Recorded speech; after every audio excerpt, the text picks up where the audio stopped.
out of it. Join me at 7 p.m, Mondays to Thursdays on Farage, here on GB News. We will have open, rational debate. We've got to work out how Britain moves forward from this. Join us here on GB News, the People's Channel. Britain is watching. Monday to Thursday, 9 p.m. till 11 p.m. Join me, Dan Wootton. I'll bring you the sharpest takes and hottest debates. Do you not believe in prison? I don't believe in prisons. I'm completely stunned. I guarantee you there'll be no spin, no bias, no censorship. I actually was personally quite offended by it. And no reason to go to bed. So I guess they've always been quite woke. That's Dan Wootton tonight on TV, radio and online. Monday to Thursday from 9 p.m. till 11 p.m. on GB News. The People's Channel, Britain's news channel.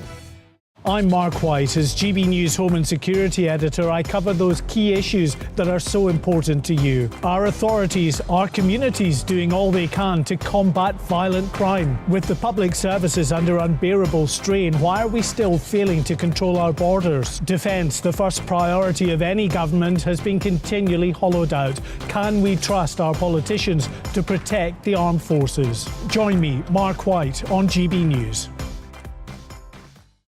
I joined GB News because I was sick and tired of not hearing my views being represented, not just mine, but so many people that I knew and spoke to. I just couldn't get my voice out there. I couldn't say anything, I couldn't do anything. Whatever the narrative was, I kind of had to follow it. GB News is there to provide a voice for those who have been ignored by the establishment media. We think different things, we've got a different style. GB News is here to be optimistic and positive about the future. It's real kind of dynamic and flowing, with the audience very much at the heart of it, like a big family. Here at GB News, we talk about the things that matter to you. Hearing the voices from right across our towns and cities, especially our towns. All sides of the argument represented with a heavy dose of opinion. We're on a mission here to make a difference. And the GB News family really is here for you, and whatever time of day you can watch or listen. Britain's watching. Britain's watching.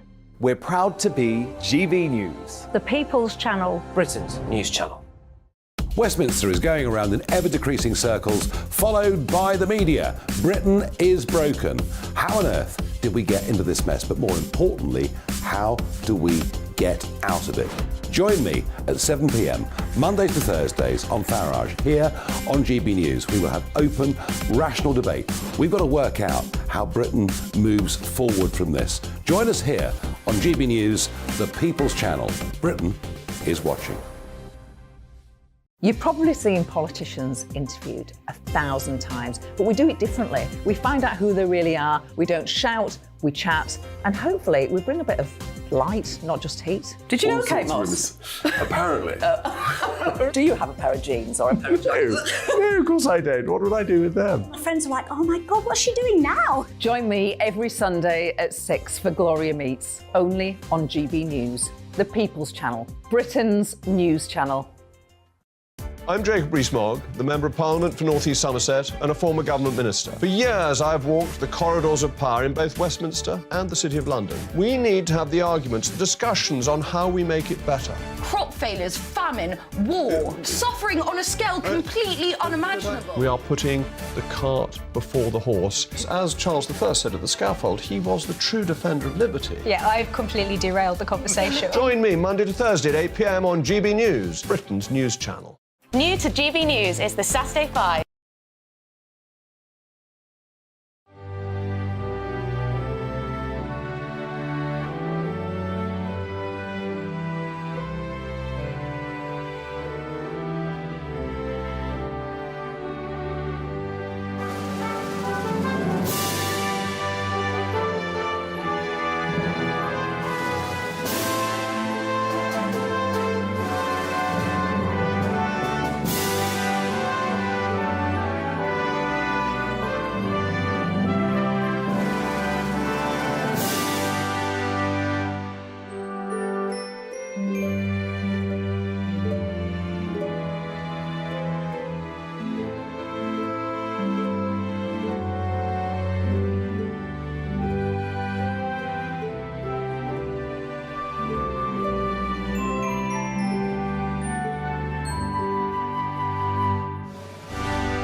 The Prime Minister vows a clampdown on migration as the government braces for record migration figures. Very good morning to you. Welcome to the programme. It's Thursday, the 25th of May. This is Breakfast on GB News with Eamonn, Holmes and Isabel Webster. We're on air a little bit later than normal, 3 minutes or so. We've had some technical problems this morning, and hopefully we'll get those ironed out very shortly. Leading the news, this is what we've got. Net migration is expected to soar to more than 700,000. Ahead of the release of the numbers at 9:30, Rishi Sunak has promised action, vowing to clamp down on legal migration. Boris Johnson's facing further scrutiny of his conduct during the pandemic as the COVID inquiry demands the release of hundreds of his private WhatsApp messages. The chair of the inquiry is said to be considering criminal sanctions if the government does not hand them over. Police have confirmed for the first time that officers were following the two boys whose deaths sparked riots in Cardiff on Monday.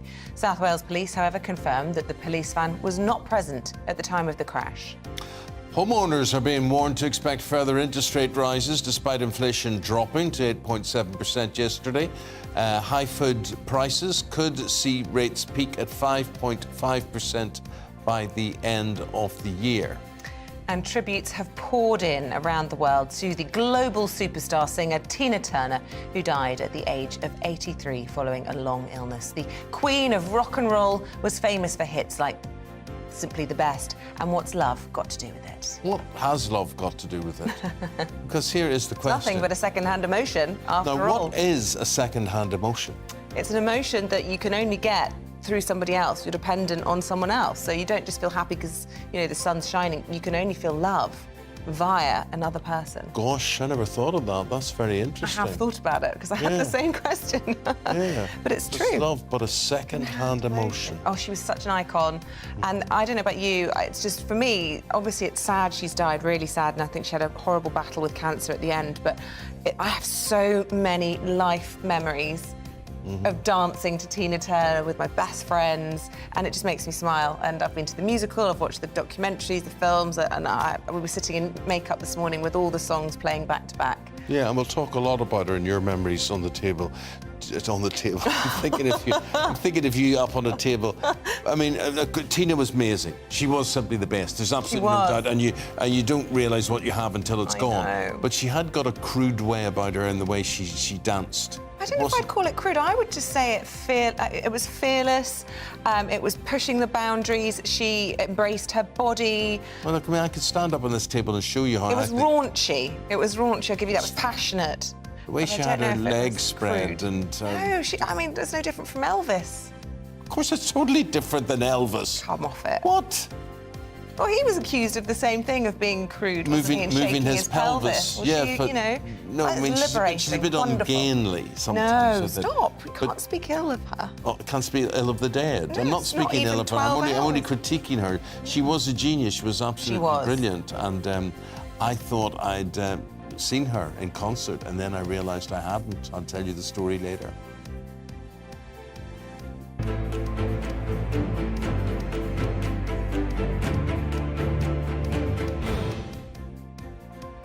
This morning, the latest net migration figures. These are the official figures, the ones you should be happy about, but nobody's happy about them, how they're going to be predicted, and they're going to be released about 9:30 this morning, and they're expected to be high, very high. Yes, the Prime Minister's promised action to bring them down, saying that the government would clamp down on people coming into the UK. But why would we do that? Here is the question.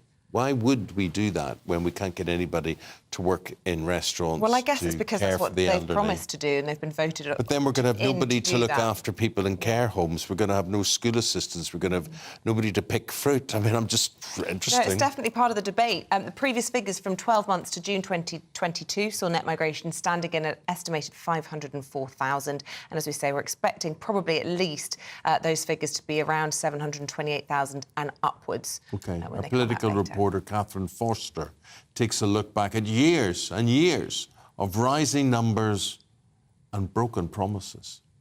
Net migration needs to come down radically from hundreds of thousands a year to just tens of thousands. We do want to bring net migration down to sustainable levels. We believe that is the tens of thousands. The answer is to control immigration. I think the numbers are too high, and I'm committed to bringing them down. We've had 13 years of Conservative Prime Ministers pledging to cut net migration. Yet the numbers have gone up and up, now reaching a new record high. How did we get here? Until the early 80s, Britain was a net exporter of people. But under New Labour, net migration increased fivefold, driven by free movement within the European Union, which expanded eastwards in 2004. Brexit was won on a promise to take back control, including of our borders. Britain would decide who came, and numbers would fall. Now the government does have control, and an Australian points system, but the numbers have surged. We've offered sanctuary to refugees from Ukraine, Afghanistan and to Hong Kongers. Then there's students and the dependents they bring. Dependent numbers are up eightfold since 2019. And this week, the government announced a crackdown. And Conservative Party Deputy Chairman Matt Vickers highlights changes in the way net migration is recorded. Huge numbers were being missed in the past, and actually if you speak to the people responsible for recording, they'll tell you that there is a huge difference in the way that we're recording, and the impact is that those numbers are not being inflated, they're actually just being made accurate, where previously they were in no way accurate. There's also a battle raging at the top of government. The Home Office wants to get numbers down. Here's the beleaguered Home Secretary just last week. There is no good reason why we can't train up enough truck drivers, butchers, fruit pickers, builders or welders. Brexit enables us to build a high-skilled, high-wage economy that is less dependent on low-skilled foreign labour. Meanwhile, the Treasury and departments such as Education and Health want immigrants to plug gaps and to grow our sluggish economy. Yet we've a record 5.3 million adults on out-of-work benefits. Looking at the welfare system and ensuring that the incentives are there for some of our own people to take on some of the jobs that we're currently relying on cheap foreign labour to do. The government makes a lot of noise about illegal migration and stopping the boats, but with a housing crisis and public services under strain, pollster James Johnson says they need to get legal migration down. In a recent poll for the think tank Centre for Policy Studies, 59% said that immigration in this country is too high. When you go anywhere in the country and do focus groups, whether it's in those safer Conservative seats in the south or whether it's in those seats in the red wall, immigration is always on top of mind. For the Conservatives, with the general election looming next year, getting net migration down will need to be a key focus. Catherine Forster, GB News.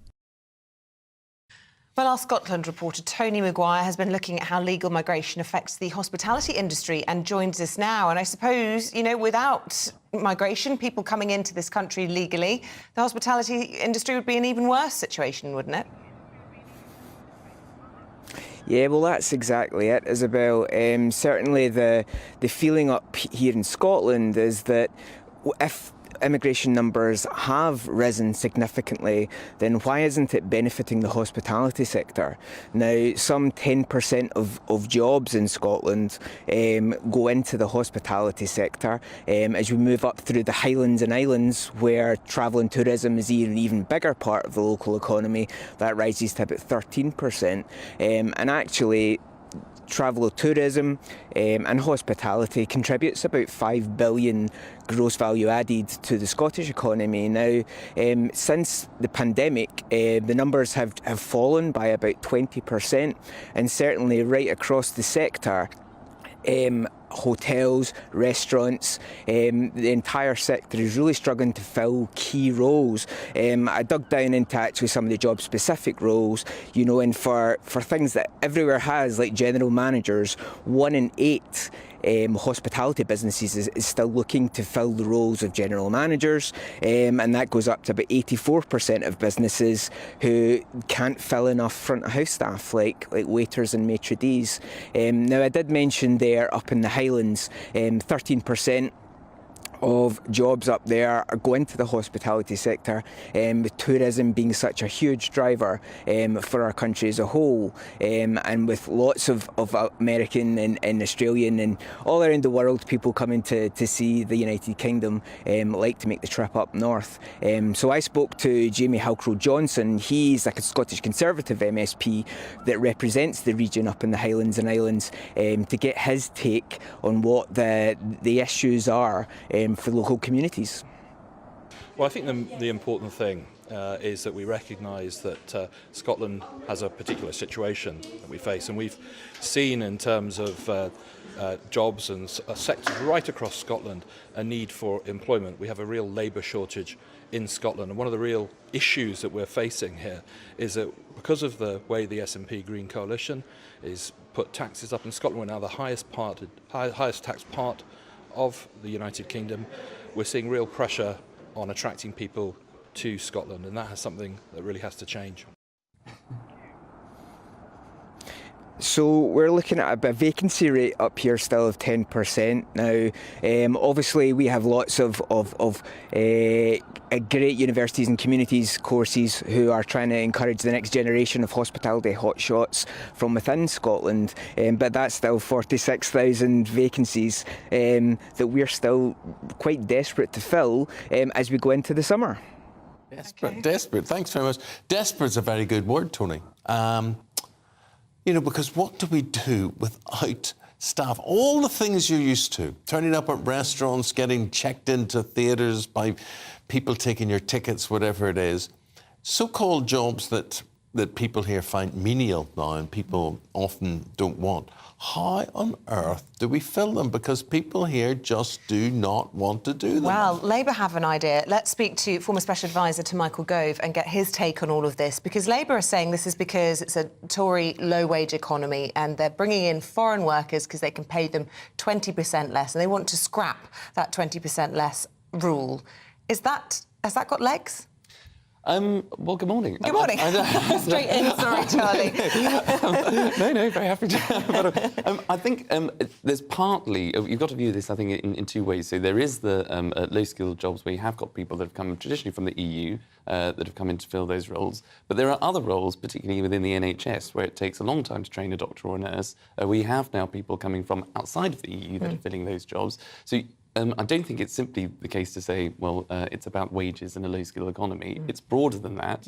I think the figures that will come out to... Sorry, I don't see what the difference is there. You're still getting cheap labour from around the world. Believe me, I've spent an awful lot of time that I didn't want to spend in hospitals in the past year. And all I saw were Indian, Malaysian, Filipino. My goodness me, if they took the Filipinos out of this country, everything would grind to a halt. But we are using labour from around the world, not EU, but we're still... Is there a pay differential still going on? Well, you'd certainly not hope so in the NHS, but there may be circumstances where, if it is low-skilled workers, so people that are working in restaurants, people that are working in the construction industries, where there might be more of a competitive economic approach to it. But I don't think you can simply sort of turn on a tap, because even if you are doing construction, for example, that still takes a long time or a certain amount of time to train somebody up. You can't just suddenly say, no, we're going to stop somebody coming in to fill that role because there might be, there are levels of unemployment in the country which we need to address and the government needs to address. But you can't simply just say, well, that job won't get filled because you need to wait for a British worker to be able to do it. You have to look elsewhere. Yeah, it was interesting, those figures last week that showed that post-Brexit there's huge increase in the number of workers being imported from Asia, particularly India, and from Africa, because to make up of this shortfall in workers coming in from our nearest neighbours in the European Union. But, is the big problem here net migration, or is the actual problem trying to get British people back to work? I mean, how do we frame this? Is this a problem about pulling up the drawbridges and saying we don't want foreigners, or is this about us being lazy? Well, I think you're absolutely right. There are two things here, and I think that's why for the clips that you played earlier on, successive prime ministers have obviously advocated getting migration down to the tens of thousands. Now, that's something that depending on what the figures look like today, seems a bit far off. But over time, I think everybody will want to see migration, the good migration that you talked about earlier, to see that come down. Yeah. Because that does have an impact on public services and schools. And, you know, if it takes a while to integrate people into communities, you do see those tensions that we've seen elsewhere. But Charlie, sorry for interrupting you again. I mean, it's a fascinating subject. But there are two trains of thought, take Conservative Party as well. There are those who will say, look, we need people who are skilled, we need people to fill the gaps here, we need this to keep the country ticking, let's get all these folk in. And then there will be a whole other sector who will say, what? Foreigners? No, absolutely not, we don't want anybody like that. There's a need and there's a desire, isn't there, which conflict against each other. You're totally right. And I think, look, the headline figures when they come out at 9:30, I think will be quite shocking to a particular Conservative that says this is outrageous, that the government and the country has lost control of its borders. And I don't think that's the case at all, because I think the government, what it'll have to do after 9:30 is really explain those figures. So, for example, 174,000 people are coming to the UK on the back of the Ukrainian scheme. Nobody would say that that's the wrong thing to do. That was absolutely the right thing. And it's a big figure. And it's a big figure. I think another 136,000 are people who have a dependence of students. Now, that's something that the Home Secretary has decided that we can control those numbers coming in. So those numbers will come down because of the changes that the Home Secretary announced So it's a bumper yesterday. year. So it's a bumper year on the back of That's Ukraine. a good description, a good positive way of looking at it. It's a bumper year. But what's absolutely crucial is for the government to explain those figures clearly and make exactly the case that you've just made, is that, immigration on its own is clearly not a bad thing. We're a very diverse, competitive economy. We need people to fill those vacancies where they're not being filled, where they could be filled in the long term. But it's those training opportunities, particularly in the NHS, that you need to make sure are being filled. And I understand where Labour are coming from, and they're saying low-wage economy, and we will fill that gap in terms of what the people are being offered.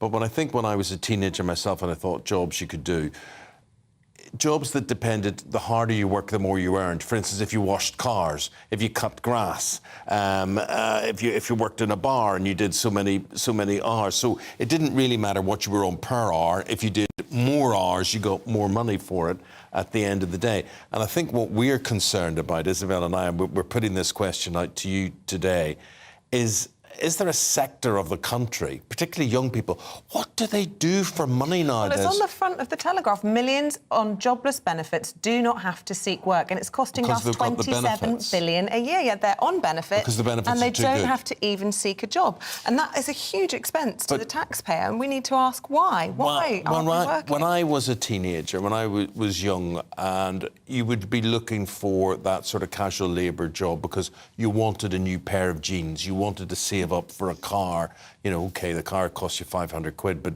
that's what you were doing. Where is the hunger and the enthusiasm for people to earn extra and do extra? And that hasn't moved from society. I mean, you go to a restaurant now, if you do go out to take away anything, and the price of food is absolutely horrendous. So, young people, not that any of you will be out of bed yet, but if any of your parents or grandparents are watching, what do you do for money these days? Don't you want it? Is that a song as well? What, it's not a Tina? Don't you want it? I'm only doing Tina songs today, sorry, nothing else. Who sang that? Don't ask me that. Human League.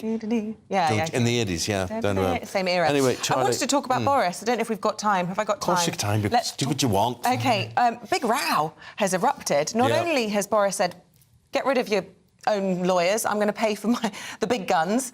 But it seems as though there's a big row and they want to see the private WhatsApp messages between Boris and people like your former boss, Michael Gove, and that's seen as a big infringement of privacy.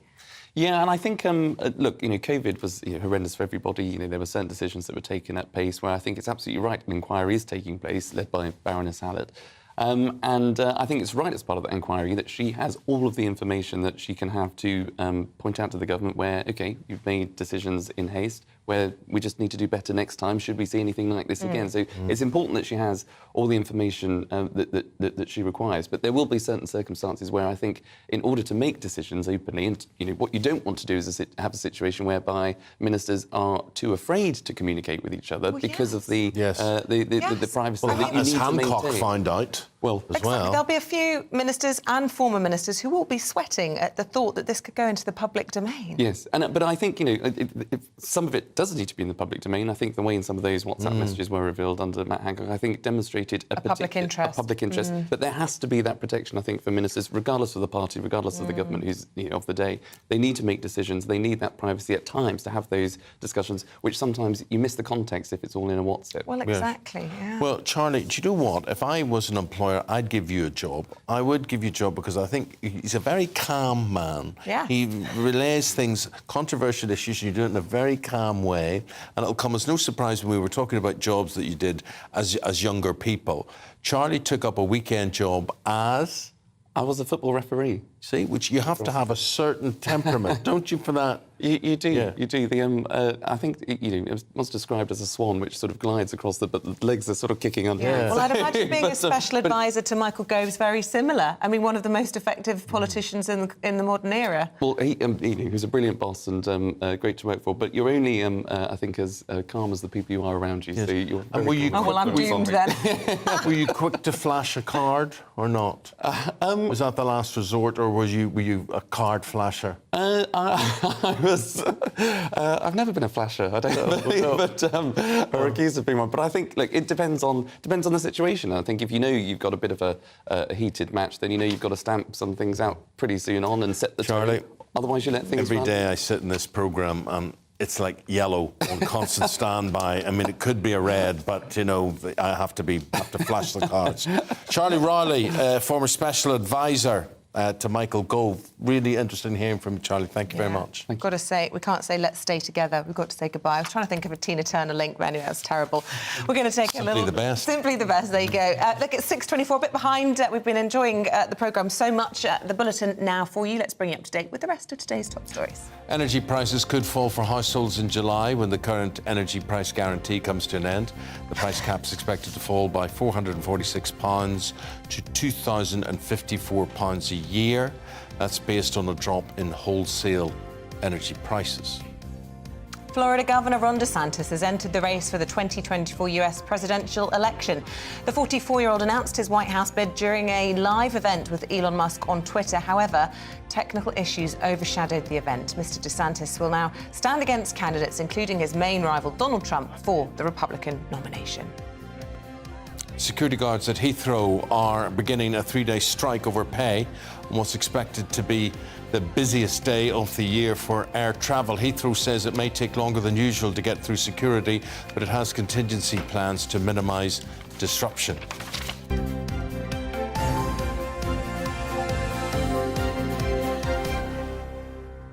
It's a serious strike because today, I mean, this is half-term and bank holiday weekend, and there are going to be millions of people, millions, apparently 2 or 3 million, going through airports just trying to get away. Apparently the busiest day in British airports since before COVID today. Right, and today is Thursday, isn't it? So today it starts today. Yeah, people are going for long weekends and probably skipping a bit of and all school sorts. tomorrow. Everybody's doing things except us. Are you doing anything? I'm not doing anything. No. What, for half term? Yeah. Oh, you're going away? I am. Oh, you're going away. Yeah.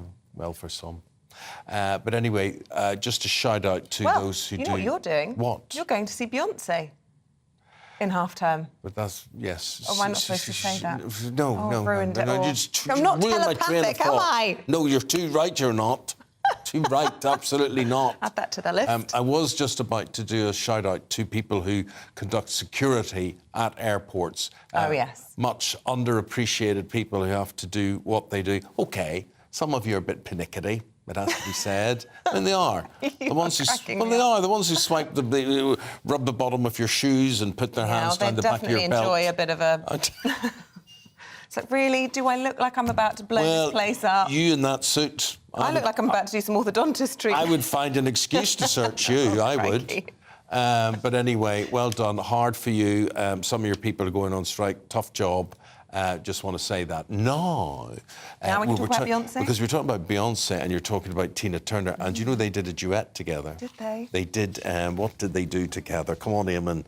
It'll come to me. It'll come to me. Can't But help they did you. do a duet. I was trying to together. find the quote that she made. Oh dear, we're not doing very well. Anyway, lots of tributes have been pouring in from other legends as well, because of course the sad news that broke yesterday evening, Tina Turner has sadly died at the age of 83 following a long illness. Well, do you know what was amazing? I was sitting thinking, had I ever met Tina Turner before? And I was convinced, been to her concert, Yeah. or whatever. I was convinced I had. And I realised I hadn't. How come? Because I had been to the West End tribute show. Ah. The story of her life, Yeah, Tina. yeah, me which too. was very, very good. Unbelievably good. Now, last night, if you were at that, they came out and the cast came out and they announced her death at the interval.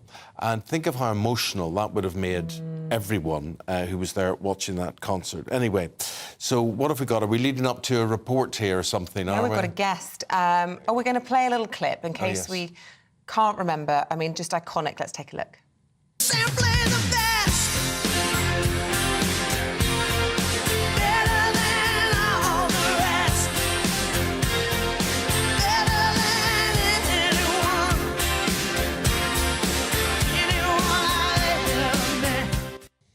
Oh, can't sit still. A panting horse, its nostrils flared there, a stallion there in the middle of all that. Do you think there's any hidden message No, I don't. when they talk about simply being the best? Beautiful. I can't do this Rearing up on anymore. your back legs. I tell you what, though, she did have racehorse legs. Her legs were insured for millions, weren't they? Her famous legs. So much to talk about. We can look back now on her extraordinary music journey over 6 decades with the music journalist Mick Wall, who joins us this morning. Obviously very, very sad news, but impossible not to smile and to feel joy when looking at all that she achieved, all she overcame and all that she produced. I think what Isabel's trying to say, Mick, is you know when a great has passed. You absolutely know she's left as poorer from her passing.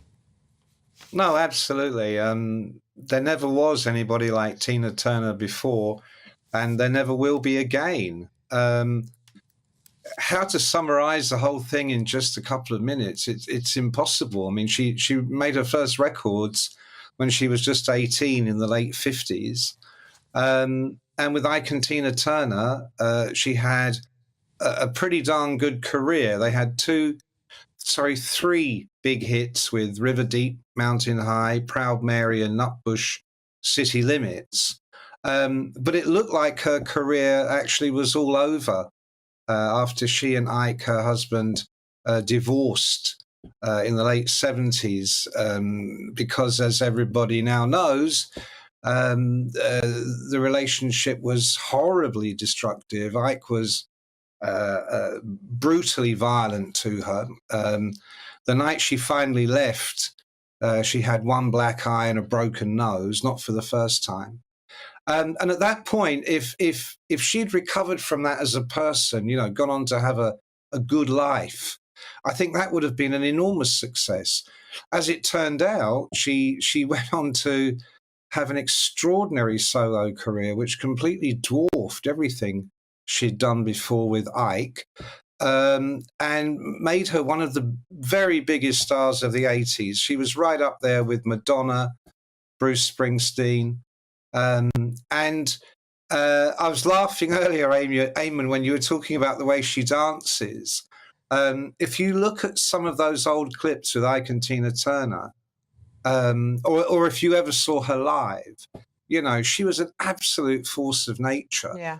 There was a great sexuality to her, but she wasn't a little girl posing for the adults. She was a grown woman bringing the full force of her personality and her life to her performance. And she ended up having so many hits. I was reading about this earlier just to brush up. And it's astonishing. I mean, the Private Dancer album, there were 7 singles released from that, 3 of which are now all-time But that was her classics. second coming, Mick, wasn't it? I mean, and she went on when you and talk about her life after Ike, I mean, there in the 80s, she releases that album, Private Dancer, and the single Private Dancer as well. And then she just took off after that. Yeah, absolutely. I mean, she'd her career had completely stalled in the late 70s. She finally got a break, actually here in the UK, when Martin Ware, formerly of the Human League and Heaven 17, produced a track for her on the Private Dancer album, which was her version of Al Green's Let's Stay Together. It was a big hit here, big hit all over the world. In fact, it became in America the biggest selling 12-inch record of all time at that moment in the 80s. And then by the time you get to What's Love Got to Do With It, from the same album, written, by the way, by one of the former members of Gallagher and Lyle, and the track Private Dancer, which I don't know if you know, Eamonn, was written by Mark Knopfler of Dire Straits. In fact, it was scheduled to be included on the Dire Straits album Love Over Gold, but Mark sensibly decided at the very last moment that a grown man couldn't really sing that song. I mean, I suppose a grown man could sing that song, but really, it was better her singing it. But listen, Mick, sorry, that Beyonce duet she did was Proud Mary. Oh yes, Proud Mary. And her version of that was so we're talking about her artistry and her performance levels, Mick, and you were so lucky to have her in your life, to have met her and whatever. But off stage, what was she like? I mean, obviously she had a magnificently strong presence on stage. I've no idea as a person what she was like. I've rarely seen interviews of her. I don't really see her doing the chat show rounds. You've got to watch that documentary that came out. It was at Netflix last year, Mick. It's a long documentary, but I couldn't turn it off. I was absolutely gripped, and she's interviewed a bit in that. What was she like as a person? Completely different from what she was like on stage. Extraordinarily calm, no fuss. She was into Buddhism. She was, in fact, a Buddhist. She didn't go around broadcasting the fact particularly. It was a private thing for her, but it was a lifelong thing. And I remember seeing her sitting in a backstage area and thinking, oh, that woman looks just like Tina Turner, without realizing for a moment it was her, because she was just on her own, sitting quietly, no big deal. And lots of people I know that did work with Tina say the same thing. Very quiet, very private. If there's such a thing as a gentle woman, as opposed to a gentleman, that was Tina. And I think you can see that as well, that, once she did retire, she stayed retired. I mean, she came back a couple of times with some music, but her touring life, her showbiz life, when she said, I'm retired, she stayed retired. And she was a grown-up in an industry run by infants quite often. Yeah. So I think she was amazingly composed and just left it on the stage, brought everything to the stage. And when the show was over, went home very quietly, no big fuss. Yeah, she happily remarried, didn't she, to a German record company exec on the banks of Lake Zurich in 1985 and ended up becoming a Swiss citizen, and that's where she ultimately died. But tragically, her two sons died before she did, although she did also adopt Ika's remaining children and bring them up, and they succeed her and still, live on today. But she had so much tragedy and yet so much success. She's a real female icon. Thank you very much, Mick Wall. Fascinating talking to you, Mick, and thanks for sharing all those thoughts and that analysis on just how good she was with us. Really appreciate it. Mick Wall is a music journalist speaking to us live from Oxfordshire this morning. Thank you. And you look, the front of the Telegraph today, now that is a picture, if you could see that, it's a real passionate, energy-driven photograph, not posed or whatever, live on stage, but really, really nice, good shot there as well. I was just trying to find the tribute from Beyonce, but I don't know if we're going to be able to do it quickly enough. Beyonce did speak. Beyonce did give a tribute, and she said, Beyonce said, uh-oh, uh-oh, uh-oh, uh-oh. She said, who rules what? Oh, there we go. My beloved Queen, I love you endlessly. I'm so grateful for your inspiration and all the ways you have paved the way. You are strength and resilience. You are the epitome of power and passion. We are all so fortunate to have witnessed your kindness and beautiful spirit that will forever remain. Thank you for all you have done. Couldn't put it better myself. Right, let's go to the break and stay with us as a witness speaks out about the death of those two young lads in Cardiff, sparked those riots this week. What is the real story? We'll have the latest next.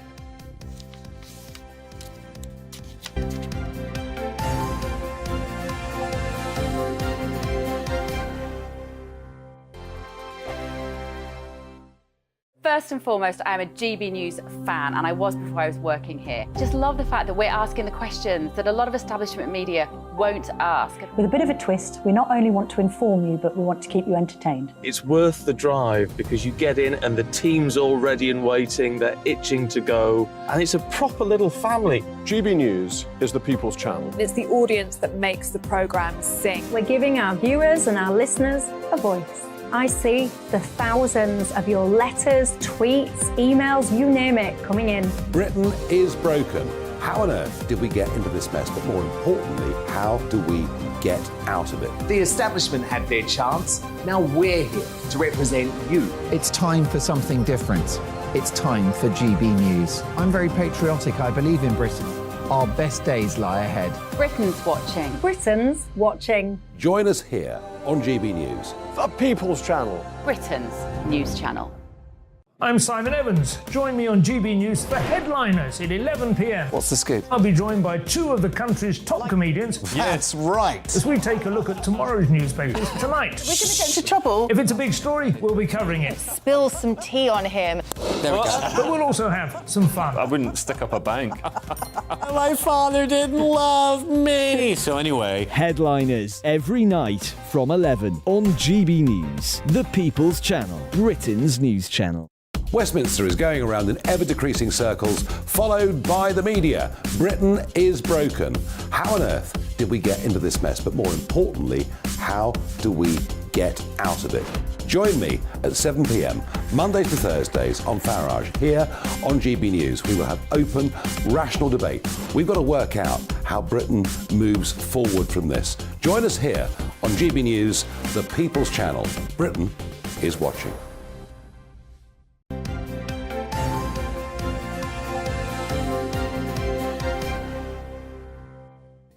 Hello, welcome back. It is 6:40, still to come on today's programme. Chaos here this morning.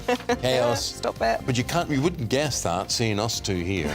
Just being Consummate so professionals. Consummate. 7:20. We're talking about whether or not trans women should be allowed to compete in female sporting events after it was revealed that the women's record holder of a popular UK running event in Aberystwyth, I believe, was actually a trans athlete plus a criminal, Lauren Jessica, who's serving 18 years. Well, there's a lot of things to take into account there, but the main thing is she may well identify as a woman, but she's taken with her all the attributes of a man and the strength of a man. I don't know which one is her or him or whatever. But anyway, she arrives with the power of a man in a woman's event, and we're asking you to tell us your view on that, what you think is fair or not. Yes, and then at 9:15. Ahead of the release of these migration figures, which apparently are going to go through the roof, we'll be talking to the Shadow Immigration Minister, how Labour would solve the crisis, how they would deal with all of this, and it is a big conundrum. Get in touch and give us your solutions. Migration, do we need it? Do we not? What would we do without it? GBViews at gbnews.com or tweet at GBNews, and Tina Memories are very much sought after today as well. Favourite records, favourite things, favourite tune, favourite tune. Every single one. Private Dancer today, just because it's quite sad and it's a bit of a sad day. But simply the best is simply the best. There's no other way of putting it. There you go.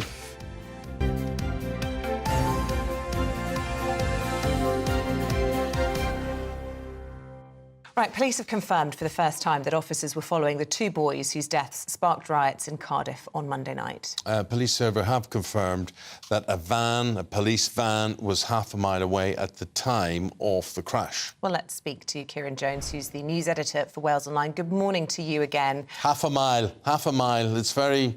Do you know, Kieran, I looked at that and you say it was half a mile. Well, half a mile can be a long distance, or seem like a long distance, or it can seem right on top. I mean, it would be visibly present at half a mile.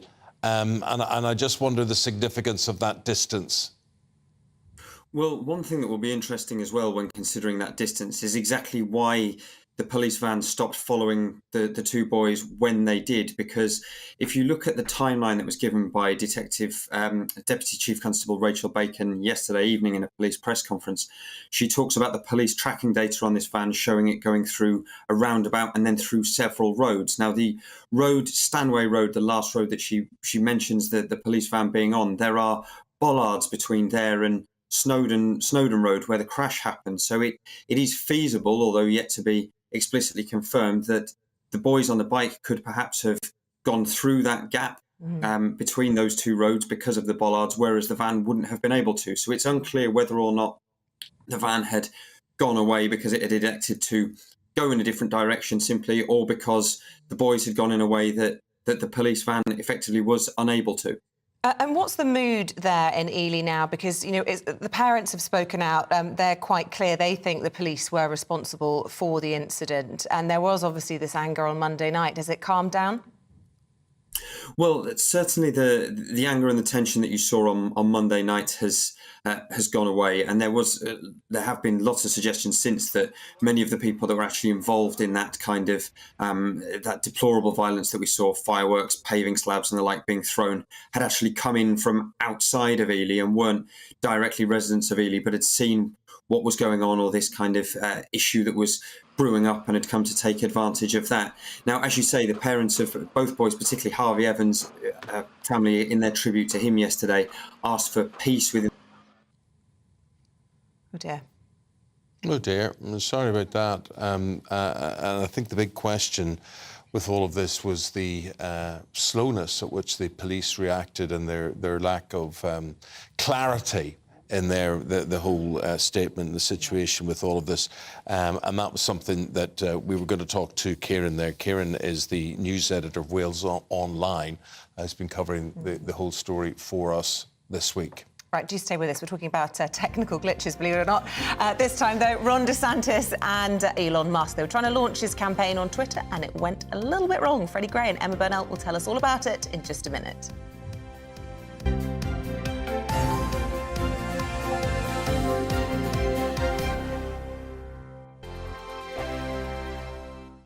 It's all about family, being in people's living rooms, all the interaction and getting to know who our viewers and listeners are. When I was young, my dad used to say, Nana, stop arguing. I wanted an outlet that would enable me to give my opinion.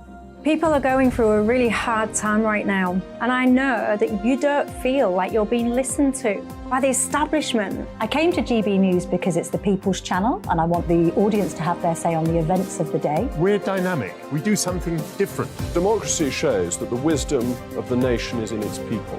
I get to travel to find out what the story is from a personal perspective. The British people aren't fools. We know when we're not being told the full story. We've got to work out how Britain moves forward from this. It's the best country in the world. The establishment had their chance. Now we're here to represent your views. Britain's watching. Britain's watching. Britain's watching. We're proud to be GB News. The People's Channel. Britain's news channel.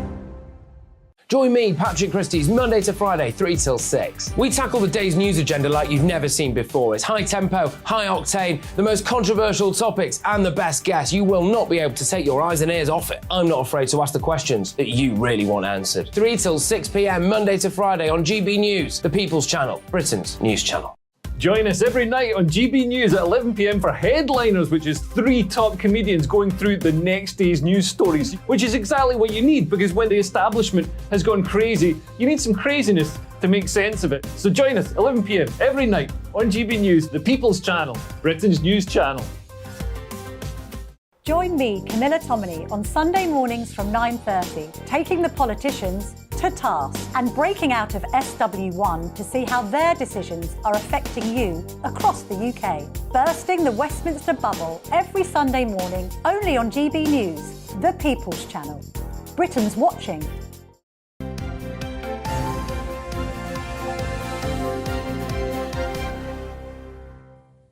It is time for the papers. Let's take a look at your front pages this morning. This is how they are lining up. A lot of them featuring tributes to Tina Turner, and you'll see her form over a lot of these pages. The Times saying ministers on the political front are clashing over Boris Johnson's COVID diary in relation to the COVID-19 public inquiry. The Telegraph is focusing on millions of people on out-of-work benefits who are exempt from having to find a job. The Express leads with what they call Britain's successful Brexit battle, as the bosses of Jaguar Land Rover could announce a future electric car battery plant in Somerset, I believe, in the next week. And The Sun goes with "You were simply the best" as the world pays tribute to the superstar singer Tina Turner, who died last night at the age of 83. Here to discuss those stories, and we'll save Tina for the end. We have got the deputy editor of The Spectator, Freddie Gray, and political consultant Emma Burnell. Freddie, let's start with this technical glitch then. As if the world was not fed up enough with Elon Musk for messing with Twitter. Yes. He can't even launch a presidential campaign on his own platform. Do not launch a presidential campaign on Twitter Spaces. That would be anyone thinking of launching a presidential campaign, don't do it on Twitter Spaces. I've done Twitter Spaces for work.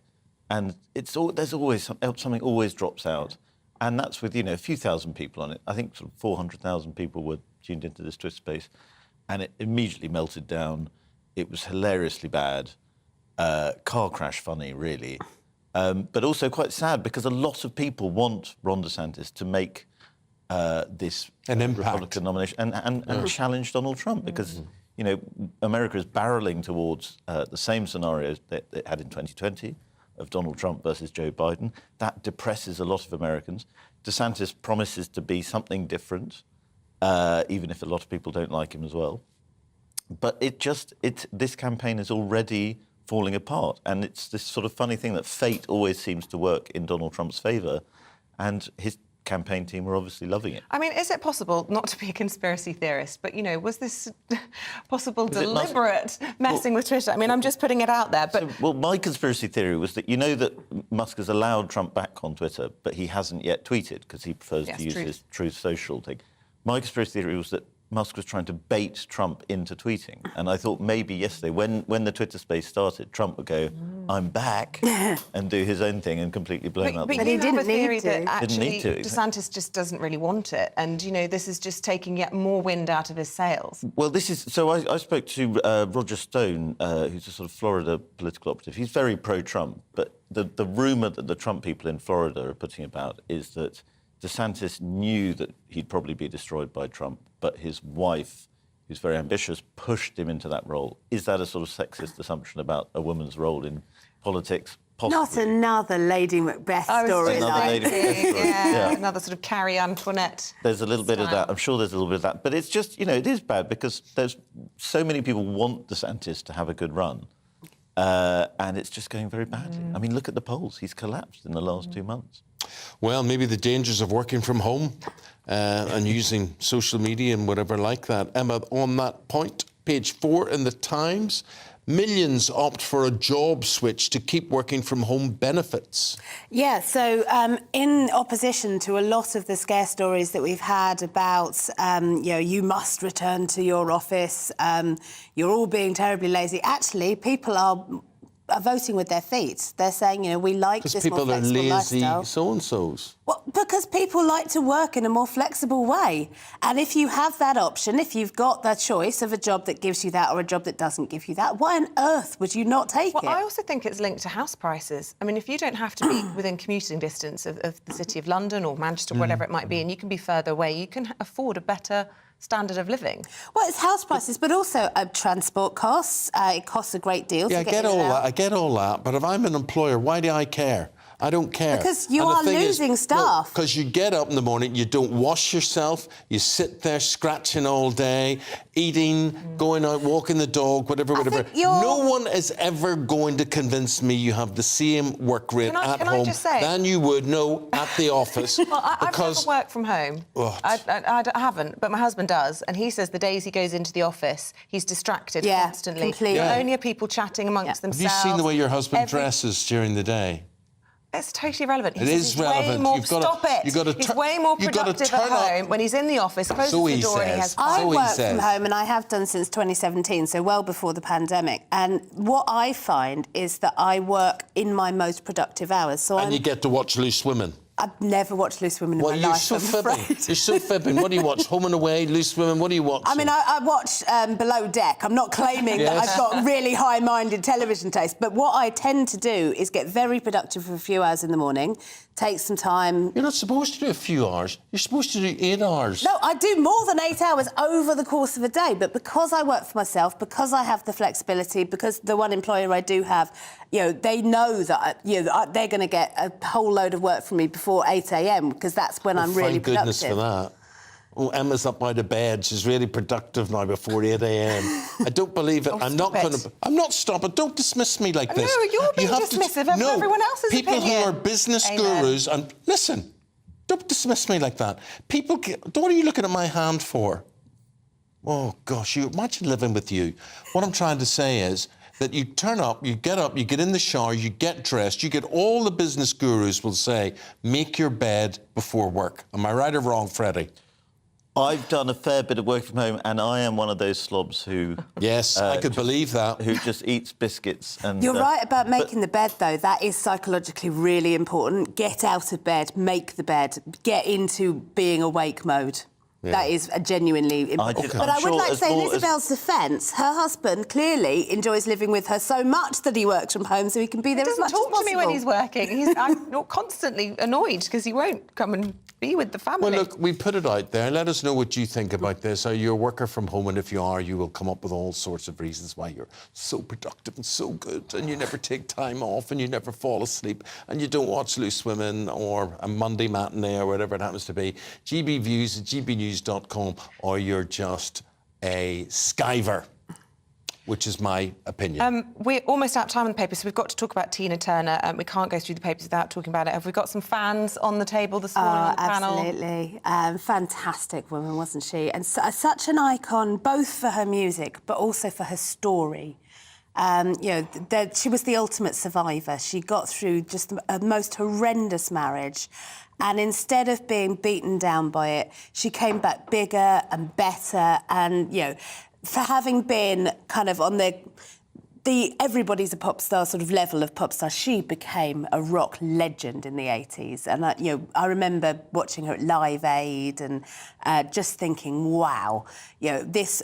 And again, she was in her 40s by that point, she's about my age, and just thinking, gosh, if I can get to that age and be like that is such a great sort of role model for young girls. So amazing. Did you ever see her live, Freddie? It's one of my big regrets in life. No, never. I mean, I got to say, she's sort of slightly passed me by, I'm afraid. Oh, no. But I know my wife is a huge Tina Turner fan. Rolling on the River, that's... Yeah. She always puts that on in the car. Good driving music. I mean, she had those sort of two careers, really, with her husband, and then from the 80s onwards, where she really exploded after that. But there we go. Guys, thank you both very much indeed. And we'll be back not working from home today. Is it OK? You all right? Not working I'll from home cope, today? yeah. You'll cope. I'm going to zoom in. I'll be on Zoom. From the green room. Yeah. Right, stay with us. Coming up, we'll have more on those latest migration figures. We're expecting them at 9:30. The Prime Minister is vowing a clampdown on legal migrants, but can he do it? Good morning, I'm Alex Deakin. This is your latest weather update from the Met Office for GB News. And the weather's set fair for the next several days. Actually, the outlook even through the bank holiday weekend, is for most of us to stay dry and fine thanks to this. A big area of high pressure that's just been ambling in from the west and will control our weather, as I say, for many days to come. High pressure means the air is sinking, so generally bringing a lot of dry weather. Doesn't mean completely blue skies. Quite a grey start over much of central and eastern England this morning. Some misty, murky conditions in a few spots, but that is clearing away. The cloud will tend to break up. There is the small chance of a shower or two over northern England, southern Scotland this afternoon, but I'd say the vast majority staying dry and fine. A sunnier day for southwest Scotland and Northern Ireland compared to yesterday. Still a bit breezy in the Northern Isles, 10 or 11 here, but elsewhere mid to high teens, low 20s in the south. Perhaps just a degree or so down on yesterday's temperatures, but still in that sunshine with light winds, feeling fairly pleasant. Temperatures will drop away again overnight tonight, so again it will be a bit of a chilly one first thing tomorrow morning, with temperatures down into single figures. Some patchy rain by then trickling into the northwest of Scotland, and maybe not even far off freezing through some sheltered glens across Scotland. So again, tomorrow morning, like this morning, a bit fresh first thing, but quite a bit of sunshine. Again, parts of northeast England, southeast Scotland may stay predominantly cloudy, and a cloudier day over the northwest of Scotland with some drizzle here and there, mostly over the hills and mountains. But again, the vast majority dry and bright, good spells of sunshine, mostly light winds, temperatures mid to high teens, low 20s. So perhaps around about the average for the time of year, but again, feeling cooler in the Northern Isles with some thicker cloud. The outlook, as I said, even into the weekend, dry and fine, plenty of sunny spells around. There are signs that it will just start to turn a little cooler from the north by Sunday and fresher by Monday.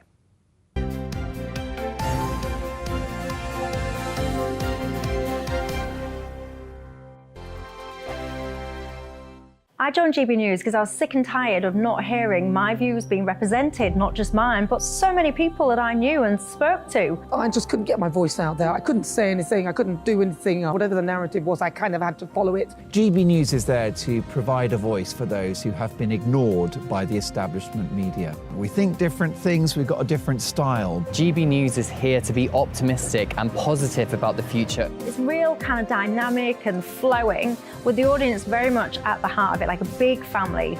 Here at GB News, we talk about the things that matter to you. Hearing the voices from right across our towns and cities, especially our towns. All sides of the argument represented with a heavy dose of opinion.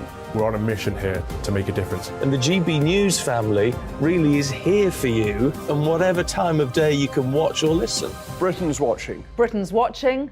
We're proud to be GB News, The People's Channel. Britain's news channel. I'm Jacob Rees-Mogg, the Member of Parliament for North East Somerset and a former government minister. For years, I've walked the corridors of power in both Westminster and the City of London. We need to have the arguments, the discussions on how we make it better. Crop failures, famine, war, suffering on a scale completely unimaginable. We are putting the cart before the horse. As Charles I said at the scaffold, he was the true defender of liberty. Yeah, I've completely derailed the conversation. Join me Monday to Thursday at 8 p.m. on GB News, Britain's news channel. So Jubes and Co, we tackle the issues of the day with real robust debate, both sides of the fence, battling it out with me in the middle with my forthright opinions and views. And often really interesting things happen because you start with a position and then by the end of the debate you find actually, well, I might not have thought about that one. What we need in this country is 2 new political parties. You should maybe think about doing a 2024 calendar. I'm Michelle Dewberry and I'm keeping you company right through until 7 o'clock this evening. GB News, the People's Channel, Britain's watching.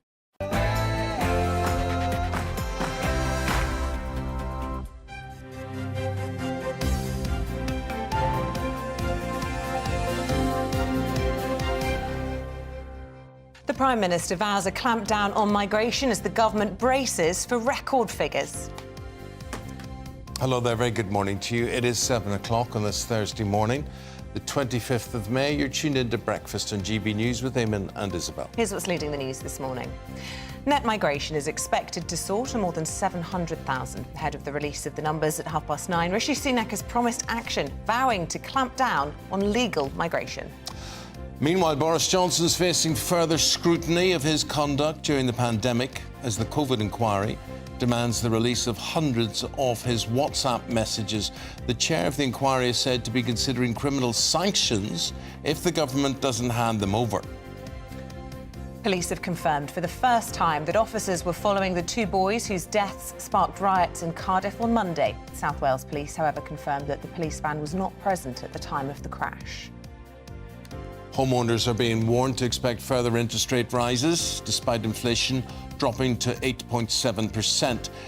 High food prices could see rates peak at 5.5% by the end of the year. You're simply the best.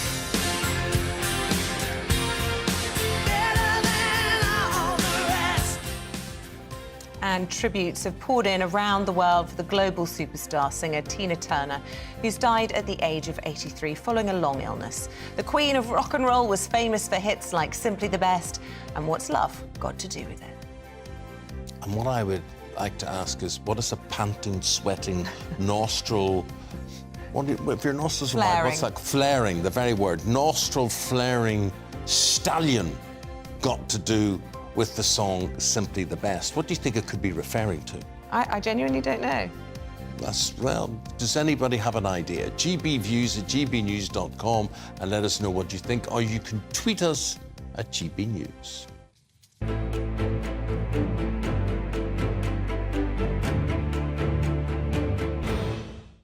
Migration Nation, that's the big talking point today, and the latest net migration figures, they're going to be released at 9:30 this morning, expected to reach record levels. The Prime Minister promised in PMQs yesterday that the government would clamp down on people coming into the UK. The previous figures from the 12 months to June saw net migration standing at an estimated 504,000. Our political reporter Catherine Forster takes a look back over the years of rising numbers and broken promises. Net migration needs to come down radically from hundreds of thousands a year to just tens of thousands. We do want to bring net migration down to sustainable levels. We believe that is the tens of thousands. The answer is to control immigration. I think the numbers are too high, and I'm committed to bringing them down. We've had 13 years of Conservative Prime Ministers pledging to cut net migration. Yet the numbers have gone up and up, now reaching a new record high. How did we get here? Until the early 80s, Britain was a net exporter of people. But under New Labour, net migration increased fivefold, driven by free movement within the European Union, which expanded eastwards in 2004. Brexit was won on a promise to take back control, including of our borders. Britain would decide who came, and numbers would fall. Now the government does have control, and an Australian points system, but the numbers have surged. We've offered sanctuary to refugees from Ukraine, Afghanistan and to Hong Kongers. Then there's students and the dependents they bring. Dependent numbers are up eightfold since 2019. And this week, the government announced a crackdown. And Conservative Party Deputy Chairman Matt Vickers highlights changes in the way net migration is recorded. Huge numbers were being missed in the past, and actually if you speak to the people responsible for recording, they'll tell you that there is a huge difference in the way that we're recording, and the impact is that those numbers are not being inflated, they're actually just being made accurate, where previously they were in no way accurate. There's also a battle raging at the top of government. The Home Office wants to get numbers down. Here's the beleaguered Home Secretary just last week. There is no good reason why we can't train up enough truck drivers, butchers, fruit pickers, builders or welders. Brexit enables us to build a high-skilled, high-wage economy that is less dependent on low-skilled foreign labour. Meanwhile, the Treasury and departments such as Education and Health want immigrants to plug gaps and to grow our sluggish economy. Yet we've a record 5.3 million adults on out-of-work benefits. Looking at the welfare system and ensuring that the incentives are there for some of our own people to take on some of the jobs that we're currently relying on cheap foreign labour to do.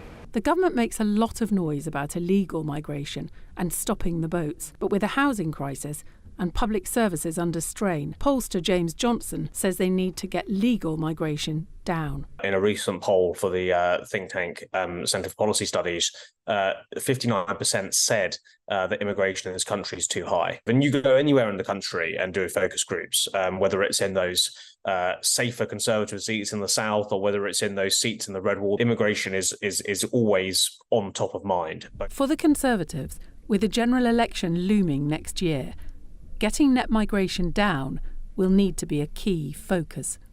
Catherine Forster, GB News.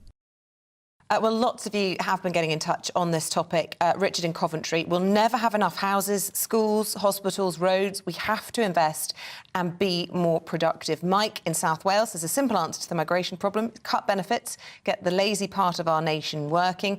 But Terry says low wages and high taxes keep people out of work. Why go to work on low wages just to pay most of it in taxes? Keep those thoughts coming in.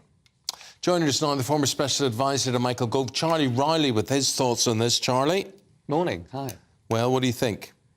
Well, I think the figures that we're expecting at 9:30 will be significantly higher, but I think what the government will need to do is explain exactly why that is, because you need to make sure that it's about fairness, and so you need to separate net migration, legal migration, versus the illegal immigration, so stopping the boats, versus the points-based system and having control of your borders so you know exactly who's coming in and out of the country for jobs that need to be filled in the sectors where there's that demand. There's a school of thought that the Home Office and Rishi Sunak prefer to talk about illegal migration because it gets the headlines. It's actually a tiny fraction and it distracts from this huge number that we're going to find out about at 9:30. I mean, what is the answer? Because ultimately, Eamonn and I have been discussing this morning, we have all these job vacancies that need filling. If we are to put limits and cap the numbers of people coming in, is that not going to harm the economy and have labour supply issues? Well, I think what the government will say is that for the first time there is now an Australian points-based system, so the government has got full control over who comes into this country, what jobs they fill in the sectors where there is that demand. I think the figures will be spiked later today because of the war in Ukraine, so over 174,000 people have been given a visa, rightly so. I don't think anybody would disagree that that was the wrong thing to do. And there is also the dependence of students. So 136,000 visas were granted to dependents of students. That will now change going forward. So there will be a spike in the figures, I think, later on today. But the government has just got to make sure it articulates the reasons why and make sure that it can demonstrate to the public that it has a plan to bring those numbers down in the long term. And do you think, are you convinced by their plan? Do you think they've got a grip? I mean, Labour very much saying that this is an open border policy at the moment. Well, I think it's telling because I think there's another poll out today as well, which people are suggesting that the Labour Party is now tougher on immigration than the Conservatives. Now, that's a worry for the Conservatives because in the run-up to the next general election, they want to be the party that demonstrates that they are being tough on migration where it's needed, particularly illegal immigration. And do you think they have the answer, Charlie? Labour? I don't think that they do, and I don't think the public, when they start to see the detail of how you tackle this problem, I think people will not want to reopen the conversation about rejoining the EU or closer ties to the EU, which Sir Keir Starmer has suggested, which ultimately leads to freedom of movement again. So that's an open border policy versus the Australian points-based system, which this government has put in place.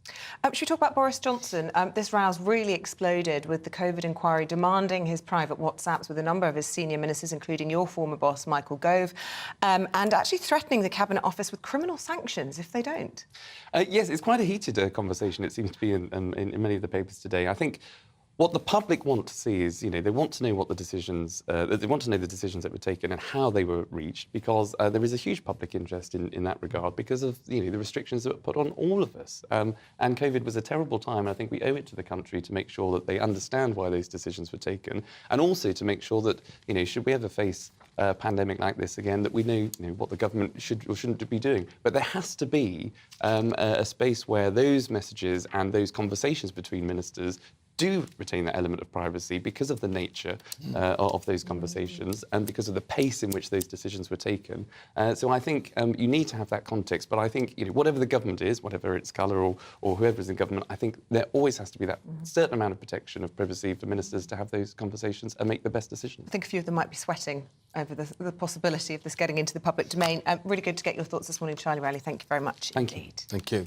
In the last few minutes, the energy regulator, Ofgem, has announced it will lower energy price caps from the current £3,280 a year. It's down to £2,074. That means that is the maximum an energy company can charge the average household in England, Wales and Scotland from the 1st of July. Well, let's get reaction to all of this from the Director of Export Unlocked, Richard Bartlett. Good morning to you, Richard. I mean, is this a sign then that the whole crisis is over or far from it? Oh, good morning, Isabel and Eamonn, on a sunny day here in the north. No, I think it's a good start. I mean, it's great for the consumer that they're going to get a reduction. But as we both know, we all know here, we have these many meetings and sit down and talks to the GB audience. No, I think it's a good start, and I think it's good for the people who've been struggling over the winter months. And obviously, we've got the summer on its way, so again, that will help. But no, I think it doesn't go far enough. But it's Charlie, a start, thanks. It's a start in the right direction. Appreciate it. The government's payments as well were stopped, £400 worth, wasn't it, between October and March. There will be millions of households who are still going to be struggling, frankly, to pay their bills. Yeah, absolutely. I mean, there is a means test on certain things, and certainly, yeah, that voucher scheme now disappears. So we'd like to see some government help there and intervene and see if they can do some support. It is a big worry, and like you said, there's a lot of households that have really struggled with this. We do really want to see some further support, and it'll be interesting to see what the government announces after today's announcements by the energy cap. What will the energy companies, how will they greet this? They were getting away with charging £3,280. Now they're told you can knock £1,000 off that, £1,000 plus, down to £2,074. What will their reaction be? Probably less profit. Seriously, it'd be interesting to see, Eamonn. I mean, we're not seeing, we're seeing huge profits being made by these energy companies and obviously investments made. But at the end of the day, the consumer or us as people want to see a reduction. Certainly for the struggling households, we knew we had the absolute nightmare of the voucher scheme. But energy, we'll still see profits going up and up and up. This for me is a small dent. We would expect to see it lower, and we're not seeing that.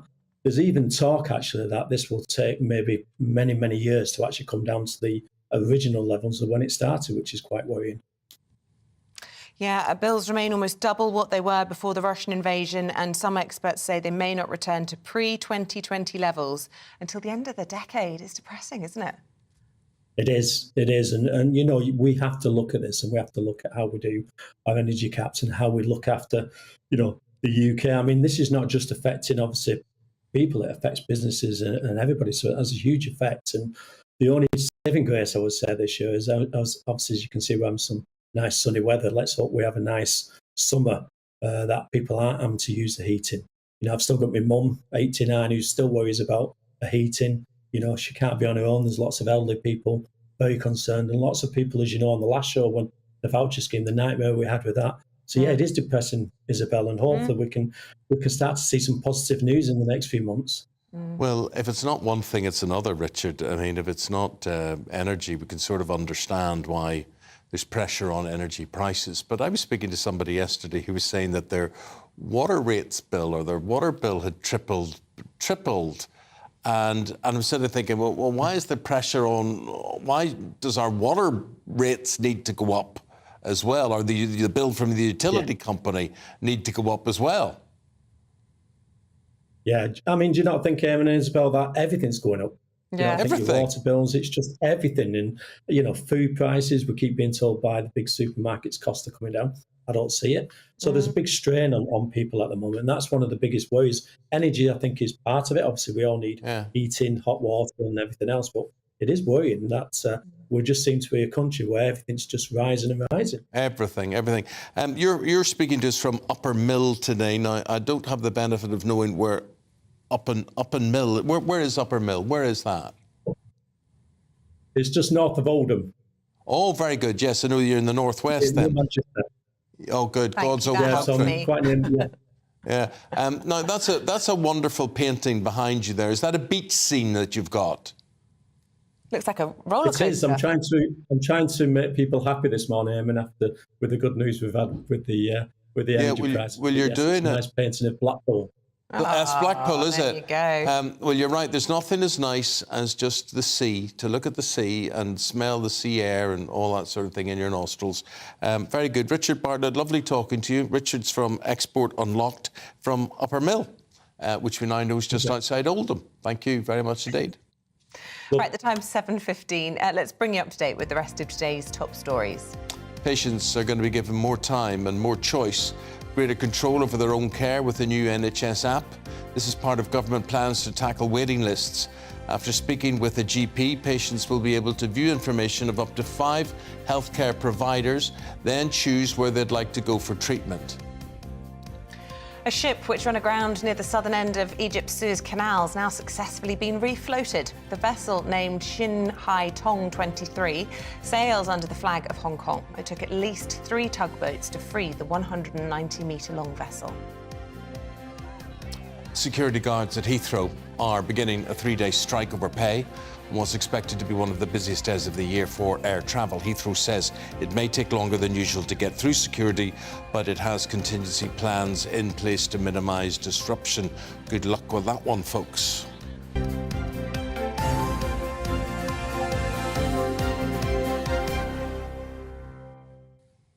Now, the funeral of one of the last so-called pilots of the Caribbean is set to take place today.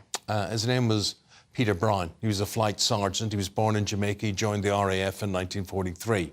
His funeral was due to take place in March, but after huge public interest in his story, a bigger venue had to be found. Well, Lisa Hartle takes up his story. Flight Sergeant Peter Brown died alone, aged 96, in West London in December. Initially, his funeral was set to take place in a smaller venue in March, but after a campaign was launched to find surviving members of his family, a bigger venue had to be found after huge public interest in Peter's life story. Those are the wings that will spread over Europe like... Peter was one of, if not the last of the so-called pilots of the Caribbean. Born in Jamaica in 1926, Mr. Brown joined the RAF in September 1943. He trained as a wireless operator and gunner on Lancaster bombers before being posted to RAF Scampton in Lincolnshire. When the war ended, he re-enlisted as a signaller in the RAF. After Peter's death, an appeal was launched to find members of his family. Rosemary, who believes she is his second cousin, came forward after reading the story online. I click on this thing and up comes this article about this gentleman, and I start reading and I'm thinking, oh dear God, this is my Peter Brown. Not only that, he looks Caymanian. That must be my Peter Brown. He left Jamaica, he left his mother. His dad had passed away, but he left familiarity and life in Jamaica, which at that time, that's a big deal. You know, when you go from Cheshire or Southampton to go and fight across the channel, that's far enough. But when you go all the way from Jamaica to a new life and a new way of being, it's a big service. Kim Ashola was a neighbour of Peter Brown for many years. In life, you meet very few bright spots in life. Somebody that you would think, wow, I am so pleased that I knew him, that I met him. And Peter Brown is one of those people. He was stylish, always carried himself well, with dignity, smartly dressed, always smiling. Every conversation I had with Peter ended with laughter or me walking away smiling. Peter was one of an estimated 10,000 people who came from the Caribbean to join the British Armed Forces during World War II. He made a huge contribution. He, along with thousands of other persons from the UK worldwide, but of particular interest to us, obviously, is that he was one of the thousands from the Caribbean, and Jamaica actually had the largest contingents in World War II. Everybody, what is significant is everybody was a volunteer. They were not conscripted, they volunteered. Some of them paid their own way across the Atlantic. I asked Kim what she thinks Peter would have thought of all the attention now surrounding him. I think he would say, as he used to say when he thought something was funny, and he would say, ooh, something, ooh, can you believe it? You know, like an old Jamaican guy. Ooh, can you believe it? I think he actually would be so pleased that people cared about him. Lisa Hartle, GB News, London. Amazing story. Do stay with us. Coming up, we're going to be tackling whether or not trans women should be allowed to compete in women's sporting events. That's after this.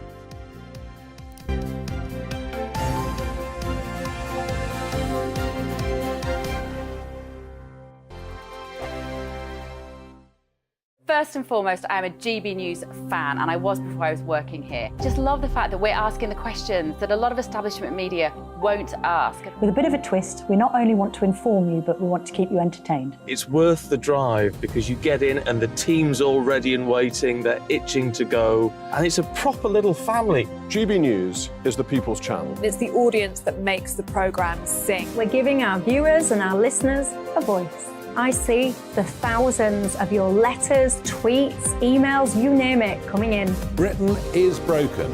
How on earth did we get into this mess? But more importantly, how do we get out of it? The establishment had their chance. Now we're here to represent you. It's time for something different. It's time for GB News. I'm very patriotic. I believe in Britain. Our best days lie ahead. Britain's watching. Britain's watching. Join us here on GB News. The People's Channel. Britain's news channel. Join me, Patrick Christie's, Monday to Friday, 3 till 6. We tackle the day's news agenda like you've never seen before. It's high tempo, high octane, the most controversial topics, and the best guests. You will not be able to take your eyes and ears off it. I'm not afraid to ask the questions that you really want answered. 3 till 6 p.m, Monday to Friday on GB News, the People's Channel, Britain's news channel.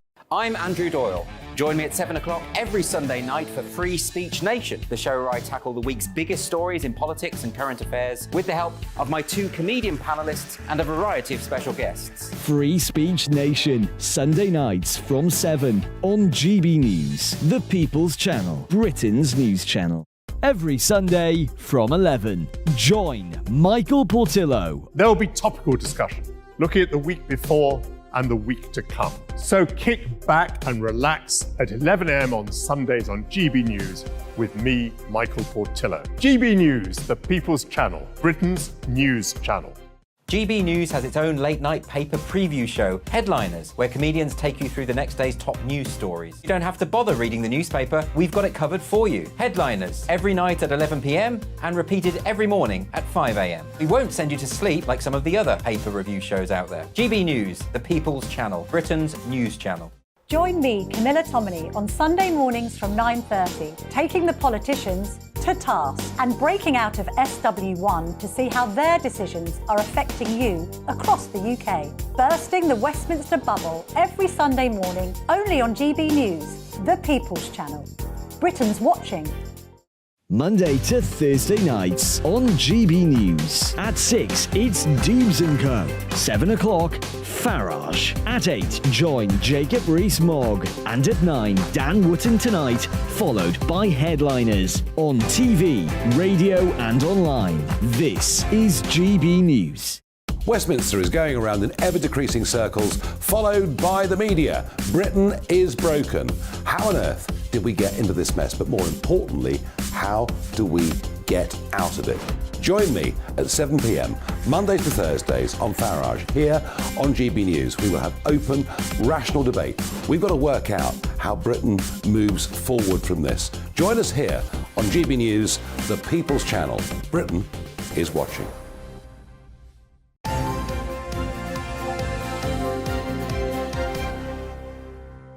Very good to see you again. 24 minutes past the hour of 7 on this Thursday morning. This is Breakfast in GB News with Eamonn and Isabel. Still to come on the programme this morning, we'll be remembering the life of the Queen of Rock and Roll, Tina Turner, who died at the age of 83. We'll be speaking to the radio legend, Dr. Fox, at 8:45.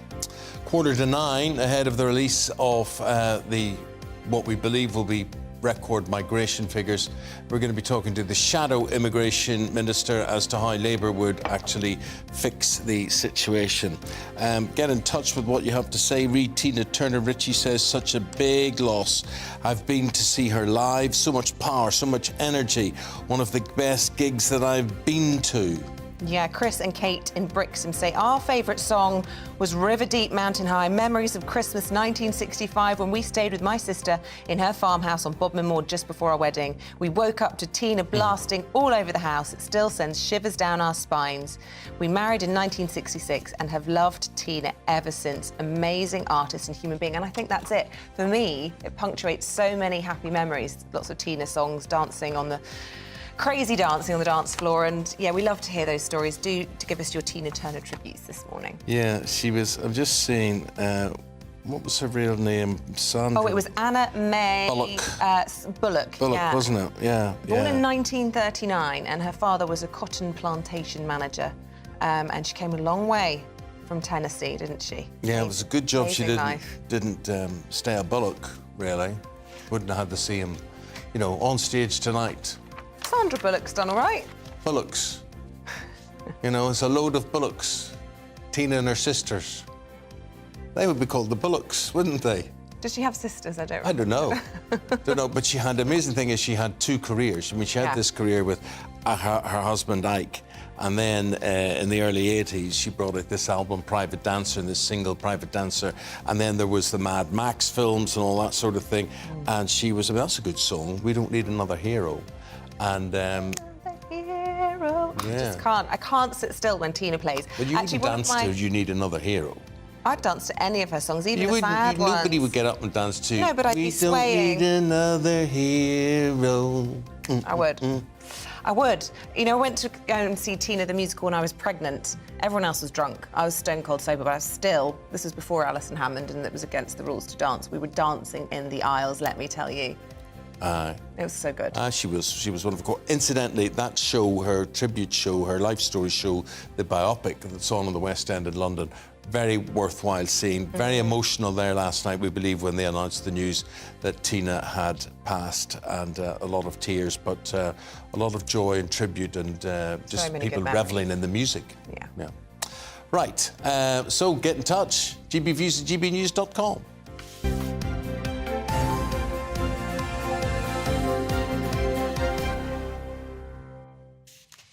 Now, we're asking you this morning, is our debate, should trans women be allowed to compete in female sports? Feminist groups have expressed shock after it was revealed that a park-run women's record is still being held by not only a trans athlete, but somebody who is a convicted criminal, Lauren Jeska.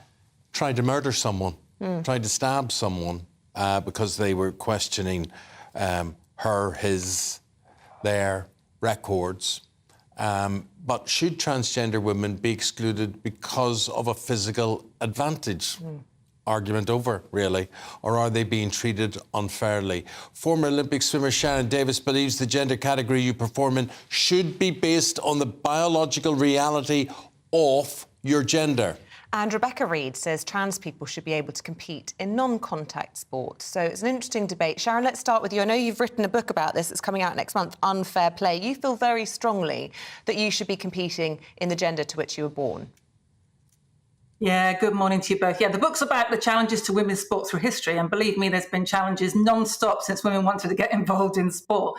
I mean, obviously, I'm just fighting for the rights of biological females to have the equal opportunities in sport that biological males get.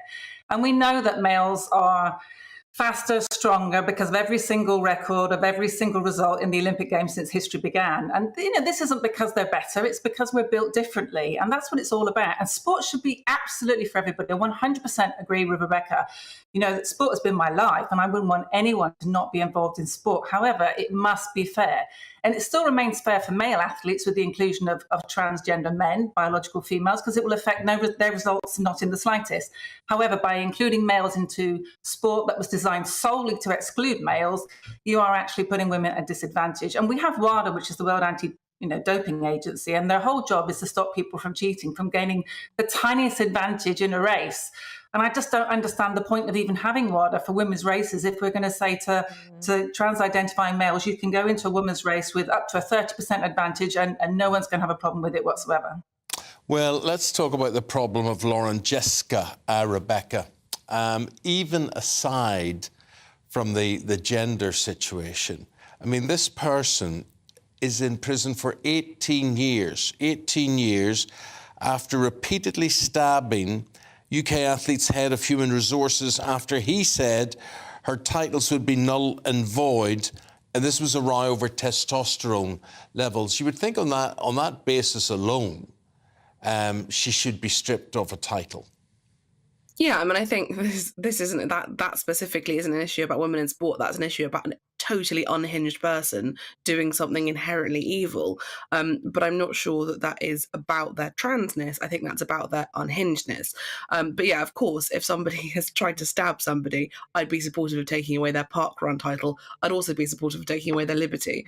So I think it's a little bit of a conflation of two things, and maybe slightly an indication of how toxic this conversation gets and how we seem to be in this country, and in fact in lots of countries, unable to have a dispassionate, calm conversation about trans people in sports. But it's not dispassionate. It's not dispassionate, Rebecca.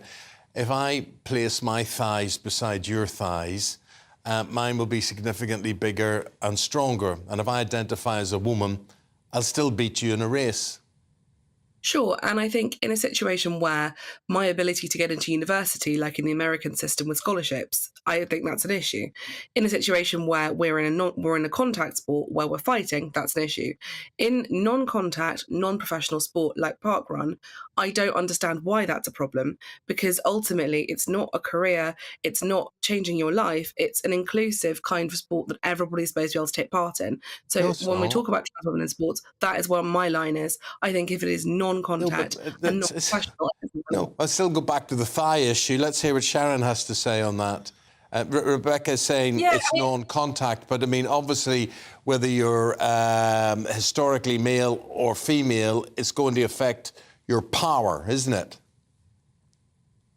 Oh, absolutely. And we've got 17 studies in the world, and not a single one of them shows that you can mitigate male puberty advantage. So, it's irrelevant how much we suppress testosterone later in life. It makes practically no difference. However, parkrun is still competitive to many people. Lots of people, that's the reason why we have course records. Otherwise, people wouldn't bother to keep them. And at the moment, there are 5 course records that are held by trans-identifying males. So no one is saying that anyone can't take part, and no one is saying that you can't identify and wear whatever you want when you turn up your parkrun. However, what we're saying is that the record should be held by people that are biologically female or biologically male, depending on the category. And if they want to introduce a new record, a transgender record, then by all means do that. But it's not fair on females to be able to hold their own record.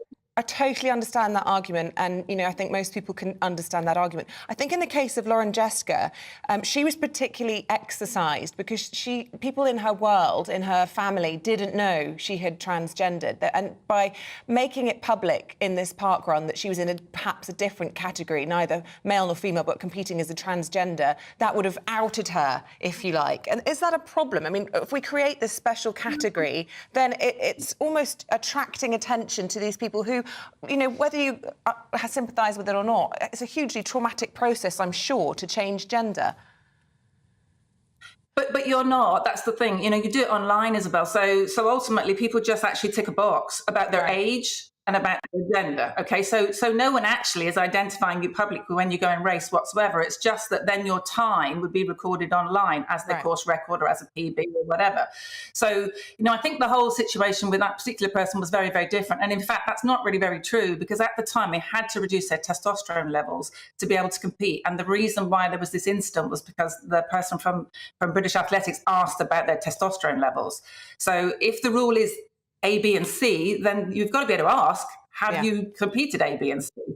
So, I mean, I think we can put that person to one side and just go, that is a terrible incident, and that is not an example of transgender people, all right? I 100% do not say that's what transgender people are. I have great empathy for anyone that has gender dysphoria. But my whole point is that I support female sports athletes. I went through the GDR era where for 20 years the IOC did absolutely nothing to stop the East Germans from taking testosterone, cheating and dominating women's sport. And I have so many friends that didn't receive their awards because they were cheated out of them. And I just do not want to see another generation of young females have the same thing happen to them. And why don't you think, Rebecca, listening to that argument, that is a legitimate argument? I think if it's your career and you've given up your whole life to be the best at ice skating or swimming or long jump, I completely understand it. I think if it's a run in a park on a Sunday morning, I think for me, the priorities shift. But I also think that we're looking into a different situation now where increasingly people are reaching adulthood who didn't go through male puberty, who are trans. Got a very sore throat. I think increasingly we have a situation where people have been taking puberty blockers from much younger. Male puberty hasn't happened in the same way. And those people we don't have the data, we don't have the research. And so I think we're still catching up with this issue as it develops. OK. Rebecca, thank you to you and your sore throat. Sharon Davis, thank you very much indeed. You've soldiered through that very, very well. And so the question is, Lauren Jessica, women's record holder on the Park Run website, should she be there or not because she transgendered to a woman and was born a man? It is an interesting thing between male and female sport. For instance, in sports where it shouldn't make a difference what sex you are, like darts or snooker. Maybe, golf's different. Darts and snooker, I would say. Why do women not even come close to matching Maybe they men? just don't get access. I mean, I don't think there's probably not the opportunities in darts and snooker that there are. Did you never play snooker when you were young? Did you never go to snooker hall and hang out? We had a snooker table when I was growing up, so I did. Or it was a pool table, but I was never very good at it. Anyway, I think personally, on the whole argument about Lauren Jessica, take away her record. There's no way a convicted criminal should be holding that record. Yeah. Awful. Trying to kill this guy. But anyway, your views are very welcome. gbviews@gbnews.com, or you can tweet us at gbnews. Stay with us, as today is expected to be the busiest day at airports since the COVID pandemic. We'll be talking about that and the rest of the stories in the papers today with Freddie Gray and Emma Burnell next.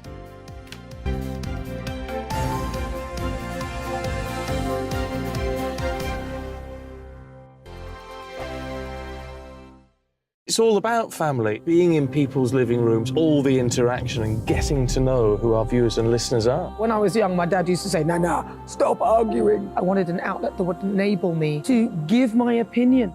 People are going through a really hard time right now, and I know that you don't feel like you're being listened to by the establishment. I came to GB News because it's the people's channel, and I want the audience to have their say on the events of the day. We're dynamic. We do something different. Democracy shows that the wisdom of the nation is in its people. I get to travel to find out what the story is from a personal perspective. The British people aren't fools. We know when we're not being told the full story. We've got to work out how Britain moves forward from this. It's the best country in the world. The establishment had their chance. Now we're here to represent your views. Britain's watching. Britain's watching. Britain's watching. We're proud to be GB News. The People's Channel. Britain's news channel. I'm Jacob Rees-Mogg, the Member of Parliament for North East Somerset and a former government minister. For years, I've walked the corridors of power in both Westminster and the City of London. We need to have the arguments, the discussions on how we make it better. Crop failures, famine, war, suffering on a scale completely unimaginable. We are putting the cart before the horse. As Charles I said at the scaffold, he was the true defender of liberty. Yeah, I've completely derailed the conversation. Join me Monday to Thursday at 8 p.m. on GB News, Britain's news channel. The Jubes & Co, we tackle the issues of the day with real, robust debate, both sides of the fence, battling it out with me in the middle with my forthright opinions and views. And often really interesting things happen because you start with a position and then by the end of the debate you find actually, I might not have thought about that one. What we need in this country is 2 new political parties. You should maybe think about doing a 2024 calendar. I'm Michelle Dewberry and I'm keeping you company right through until 7 o'clock this evening. GB News, the People's Channel, Britain's watching. I'm Mark White. As GB News Home and Security Editor, I cover those key issues that are so important to you. Our authorities, our communities doing all they can to combat violent crime. With the public services under unbearable strain, why are we still failing to control our borders? Defence, the first priority of any government, has been continually hollowed out. Can we trust our politicians to protect the armed forces? Join me, Mark White, on GB News. Monday to Thursday, 9 p.m. till 11 p.m. Join me, Dan Wootton. I'll bring you the sharpest takes and hottest debates. Do you not believe in prison? I don't believe in prisons. I'm completely stunned. I guarantee you there'll be no spin, no bias, no censorship. I actually was personally quite offended by it. And no reason to go to bed. So I guess they've always been quite woke. That's Dan Wootton tonight on TV, radio and online. Monday to Thursday from 9 p.m. till 11 p.m. on GB News. The People's Channel, Britain's news channel. You've probably seen politicians interviewed 1,000 times, but we do it differently. We find out who they really are, we don't shout, we chat, and hopefully we bring a bit of light, not just heat. Did you know, All Kate sorts of Moss? women. Apparently. Do you have a pair of jeans or a pair of jeans? No, of course I don't. What would I do with them? My friends are like, oh my God, what's she doing now? Join me every Sunday at 6 for Gloria Meets, only on GB News, the People's Channel, Britain's news channel.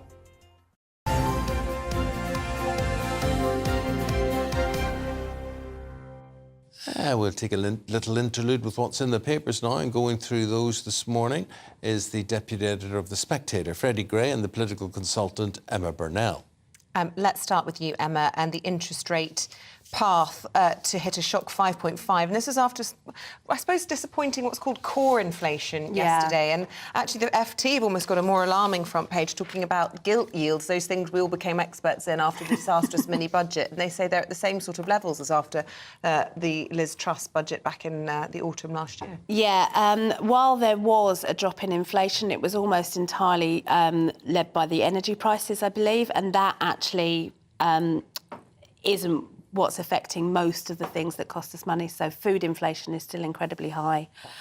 So all of the inflation that touches most of our world, I mean, obviously energy prices coming down would be great, but it is really worrying for those of us with mortgages to see these interest rates just raising and rising and rising. And with no kind of sense that they'll come down on the horizon at all at the moment. I was saying to Freddie in the green room, my mortgage renews in a year and a half, and I'm just desperate. Do you know, Emma, I was reading the statistics which are saying that most people in the country are going to take 2 holidays this year. They're going to go abroad twice. And I sit and scamper around and I sit and think, well, I can't affect this price, I can't cut back on that, I can't do this and that. And one of the few things I could cut back on would be trips abroad or holidays. And I do think, I suppose people are also fleeing. They're paying more for them, but they're also trying to escape their worries, are they not? I think that's exactly right. I mean, to be honest with you, I've got 1 holiday booked this year and it's all the way to Canterbury. Yeah. But I think for a lot of people, a desperate need for escapism is a big part of how we're feeling at the moment. And people are going to prioritise that a little bit. But it is incredibly hard because you will be putting yourself... lots of people will be borrowing to do that. Can I ask you, what would you do in Canterbury? I'm not... I know there's a cathedral. Well, I go on a walking holiday every year with my best friend, and there's the Pilgrim's Way, which is a beautiful walk in that part of Kent. We actually met at university, me and my best friend, so we will be revisiting our old haunts. And do you read the Canterbury Tales when you...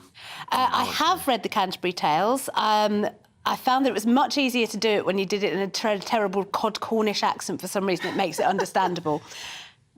OK, so those are the virtues, yeah.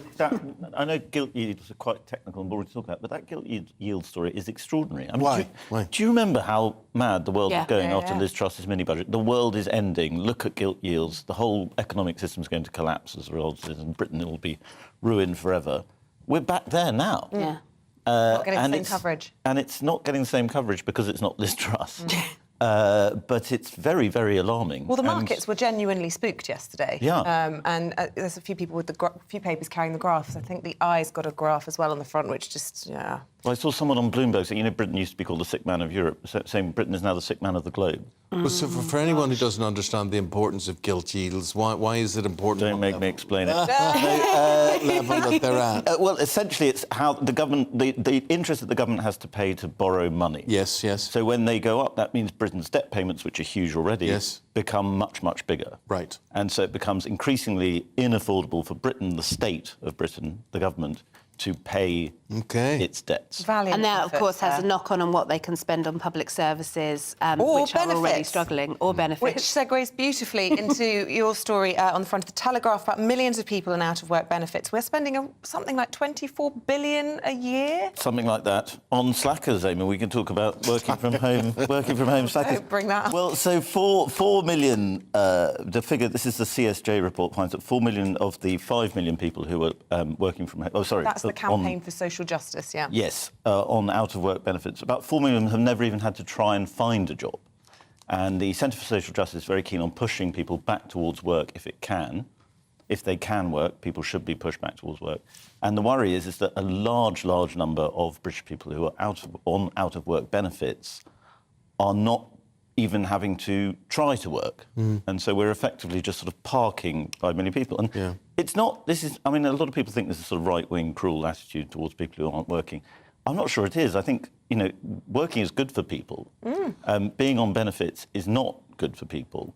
And if you can create a society where fewer people are on benefits, that's a good thing.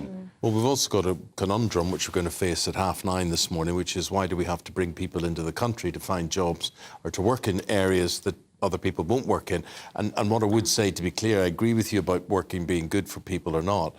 The most demoralising thing I think that can happen to anyone is to find themselves unemployed and not being able to do anything about it, which is a difference between those who want to be unemployed because they're doing quite well in terms of benefits. Well, and I mean, a lot of this immigration, 700,000 net immigrant figure now, it's because of cheap labour. And I think the real thing that the Tories have got to do is push employers to pay people properly. Well, I think this is a really interesting part of it all, because actually Labour's come out with something Suella Braverman proposed, which was to stop companies being able to pay 20% less to foreign workers. And it was the Treasury that said, no, we can't do that, actually pushed back against it. But Labour now want a Suella Braverman policy.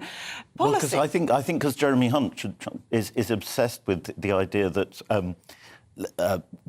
cheap labour is the only way of bringing inflation down. Because once wages start rising, the fear is that will add to inflation. Can I just push back slightly on the benefit story, just because an awful lot of these people are actually disabled people. And I know lots of people who do receive some benefits, several of whom work, some can't. And we should be really conscious.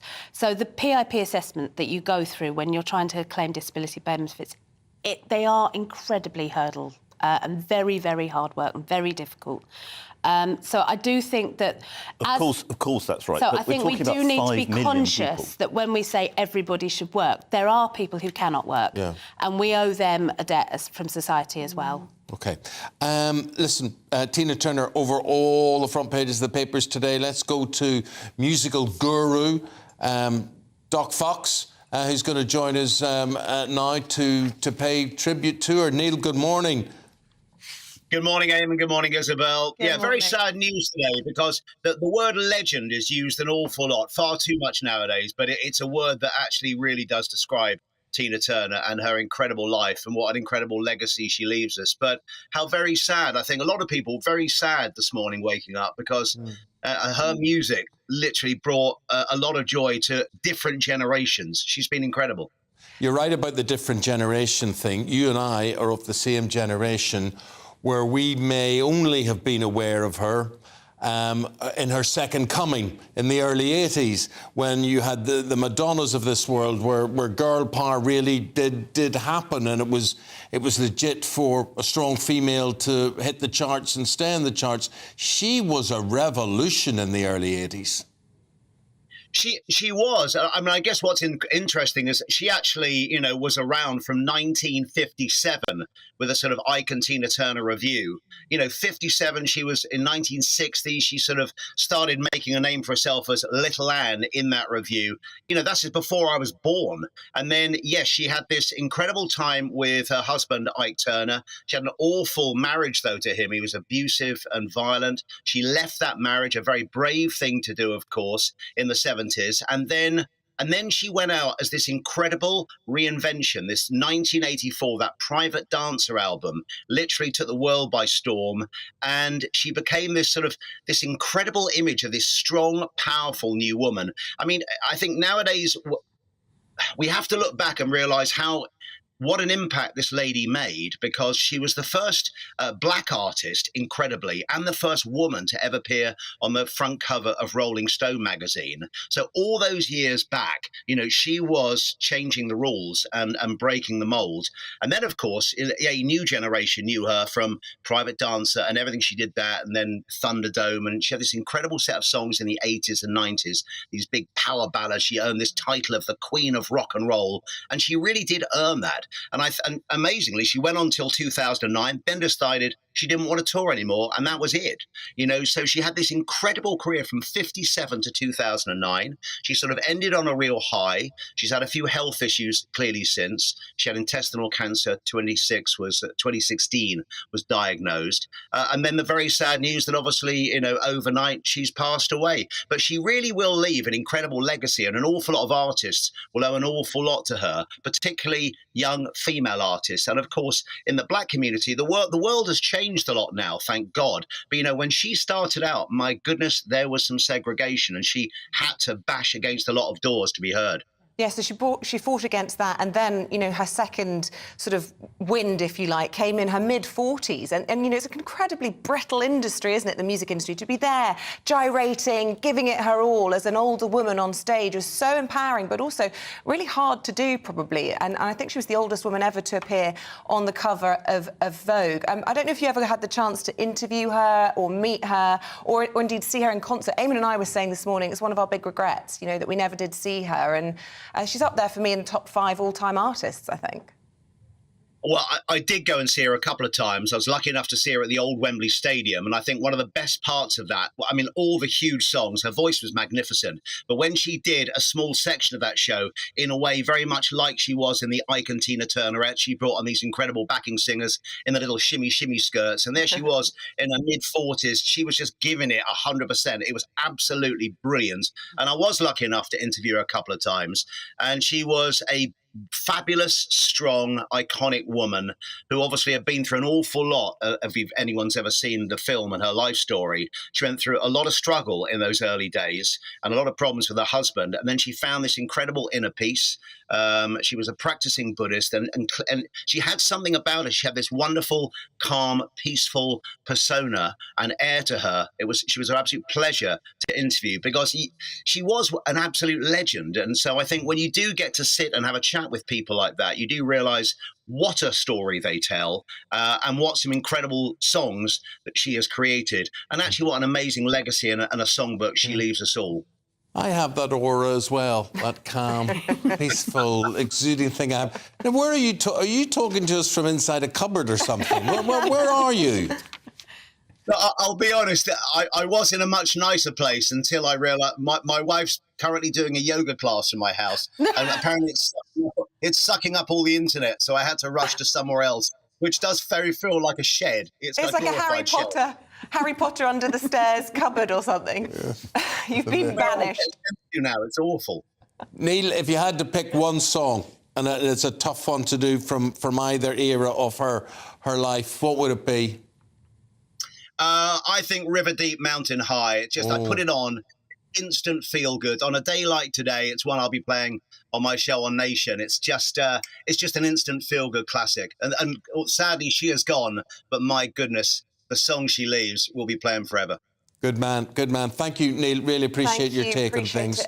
Guys, did you know she never had a #1 in this country? It's crazy, I find that isn't it? really shocking. Absolutely I wonder if crazy. there will be a resurgence after. Maybe now. Because everybody's playing her tracks, aren't they? I really hope she I gets imagine her she's #1. #1 on Spotify right now around the world. What was your #1 Tina Turner track? If you What's had to Love choose? Got to Do with it? Oh, it's such a good one. Such a great kind of cynical but ambiguous and just absolutely stomping track. So beautiful. Well, we were talking today, what is a second-hand emotion?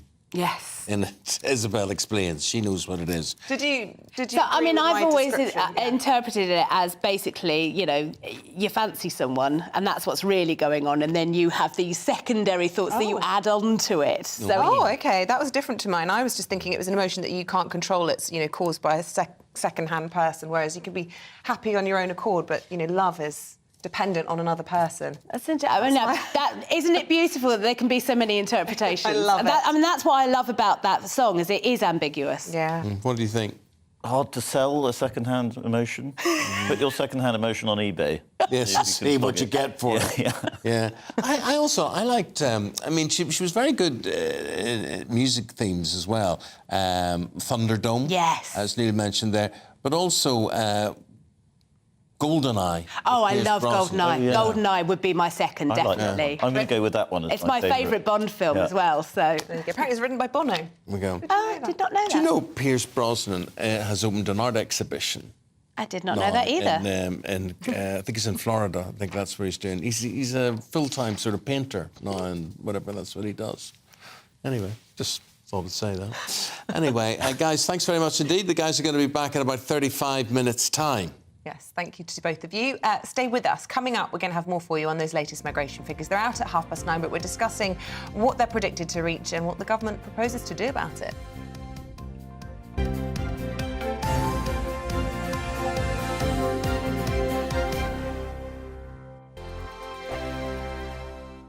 First and foremost, I am a GB News fan, and I was before I was working here. Just love the fact that we're asking the questions that a lot of establishment media won't ask. With a bit of a twist, we not only want to inform you, but we want to keep you entertained. It's worth the drive because you get in and the team's all ready and waiting, they're itching to go, and it's a proper little family. GB News is the People's Channel. It's the audience that makes the programme sing. We're giving our viewers and our listeners a voice. I see the thousands of your letters, tweets, emails, you name it, coming in. Britain is broken. How on earth did we get into this mess? But more importantly, how do we get out of it? The establishment had their chance. Now we're here to represent you. It's time for something different. It's time for GB News. I'm very patriotic. I believe in Britain. Our best days lie ahead. Britain's watching. Britain's watching. Join us here on GB News. The People's Channel. Britain's news channel. Join me, Patrick Christie's, Monday to Friday, 3 till 6. We tackle the day's news agenda like you've never seen before. It's high tempo, high octane, the most controversial topics, and the best guests. You will not be able to take your eyes and ears off it. I'm not afraid to ask the questions that you really want answered. 3 till 6 p.m, Monday to Friday on GB News, the People's Channel, Britain's news channel. I'm Andrew Doyle. Join me at 7 o'clock every Sunday night for Free Speech Nation, the show where I tackle the week's biggest stories in politics and current affairs with the help of my 2 comedian panellists and a variety of special guests. Free Speech Nation, Sunday nights from 7 on GB News, the People's Channel, Britain's news channel. Every Sunday from 11. Join Michael Portillo. There will be topical discussion, looking at the week before and the week to come. So kick back and relax at 11 a.m. on Sundays on GB News with me, Michael Portillo. GB News, the People's Channel, Britain's news channel. GB News has its own late-night paper preview show, Headliners, where comedians take you through the next day's top news stories. You don't have to bother reading the newspaper, we've got it covered for you. Headliners, every night at 11 p.m. and repeated every morning at 5 a.m. We won't send you to sleep like some of the other paper review shows out there. GB News, the People's Channel, Britain's news channel. Join me, Camilla Tominey, on Sunday mornings from 9:30, taking the politicians to task and breaking out of SW1 to see how their decisions are affecting you across the UK. Bursting the Westminster bubble every Sunday morning, only on GB News, the People's Channel. Britain's watching. Monday to Thursday nights on GB News. At 6, it's Dubes & Co. 7 o'clock, Farage. At 8, join Jacob Rees-Mogg. And at 9, Dan Wootton Tonight, followed by Headliners. On TV, radio and online. This is GB News. Westminster is going around in ever-decreasing circles, followed by the media. Britain is broken. How on earth did we get into this mess? But more importantly, how do we get out of it? Join me at 7 p.m, Mondays to Thursdays on Farage. Here on GB News, we will have open, rational debate. We've got to work out how Britain moves forward from this. Join us here on GB News, the People's Channel. Britain is watching.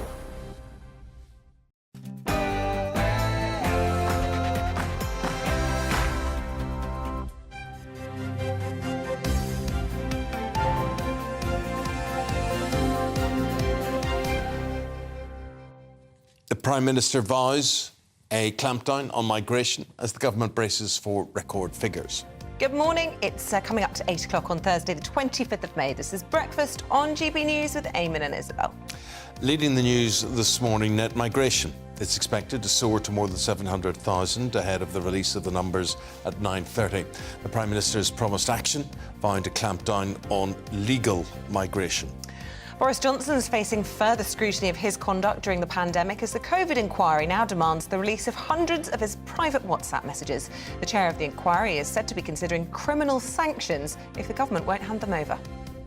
Ofgem is lowering the energy price gap to £2,074 a year. That's the most you can be charged for your energy in the average household in Scotland, England and Wales from the 1st of July, a drop from the current amount, which was £3,280. And tributes have been pouring in from around the world to the superstar singer Tina Turner, who's died at the age of 83. She had a long period of illness, but the Queen of Rock and Roll was famous, of course, for her hits like Simply the Best and What's Love Got to Do with It? What has love got to do with it? What has love got to do with anything? Everything. Do you think that you're guided by love, that you're yes? What is life emotionally without love? What is life? David says, I did front of stage on her performance in Rock over Germany in the early 90s. I couldn't watch the crowd properly because she completely electrified the stage. She was brilliant. Liz says, I looked after Tina in the Lufthansa first class lounge. She was so petite, beautiful and unassuming. In the early 80s, I met quite a few supposed stars, but she was gorgeous. She really was. It's interesting. Facially stunning woman. But a dynamo, such a small body, pocket rocket thing, and yet that voice, where did that come from? Suzanne, she was the greatest artist I have ever seen live. I'm so jealous, Suzanne. I went and saw her many times. She was the best. Private Dancer, my favourite. Me too. I just love that song because it's somehow sad but beautiful. And she, you know, with music, sorry I'm off on one now, but you know, sometimes people who've gone through extremely tragic lives can produce some of the most powerful music. Melancholic, painful, beautiful tunes. But she also, you know, she was a tour de force and great hits as well, but some of it was just really relatable. As long as she knew that people loved her, and I suppose you never miss what you have until it's gone, and she's now gone. GB Views at gbnews.com, or you can tweet us at GBNews.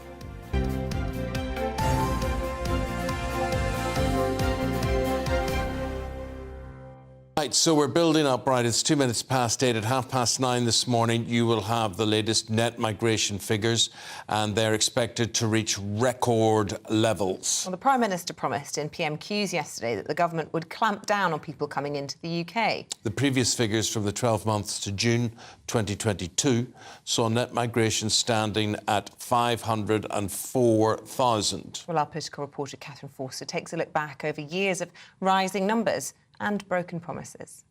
Net migration needs to come down radically from hundreds of thousands a year to just tens of thousands. We do want to bring net migration down to sustainable levels. We believe that is the tens of thousands. The answer is to control immigration. I think the numbers are too high, and I'm committed to bringing them down.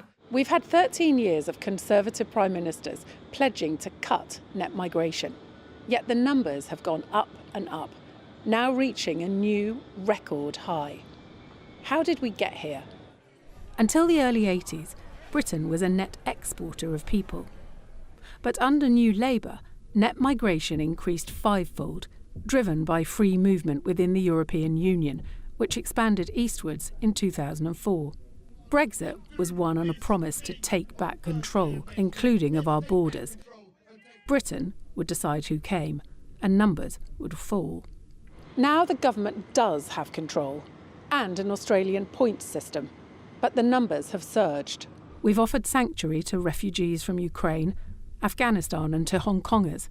Then there's students and the dependents they bring. Dependent numbers are up eightfold since 2019, and this week the government announced a crackdown. And Conservative Party Deputy Chairman Matt Vickers highlights changes in the way net migration is recorded. Huge numbers were being missed in the past, and actually if you speak to the people responsible for recording, they'll tell you that there is a huge difference in the way that we're recording, and the impact is that those numbers are not being inflated, they're actually just being made accurate, where previously they were in no way accurate. There's also a battle raging at the top of government. The Home Office wants to get numbers down. Here's the beleaguered Home Secretary just last week. There is no good reason why we can't train up enough truck drivers, butchers, fruit pickers, builders or welders. Brexit enables us to build a high-skilled, high-wage economy that is less dependent on low-skilled foreign labour.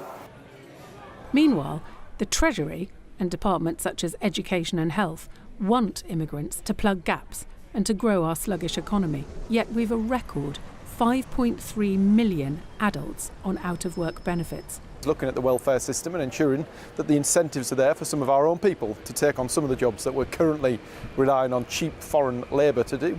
The government makes a lot of noise about illegal migration and stopping the boats, but with a housing crisis and public services under strain, pollster James Johnson says they need to get legal migration down. In a recent poll for the think tank Centre for Policy Studies, 59% said that immigration in this country is too high. When you go anywhere in the country and do focus groups, whether it's in those safer Conservative seats in the south or whether it's in those seats in the red wall, immigration is always on top of mind. For the Conservatives, with a general election looming next year, getting net migration down will need to be a key focus.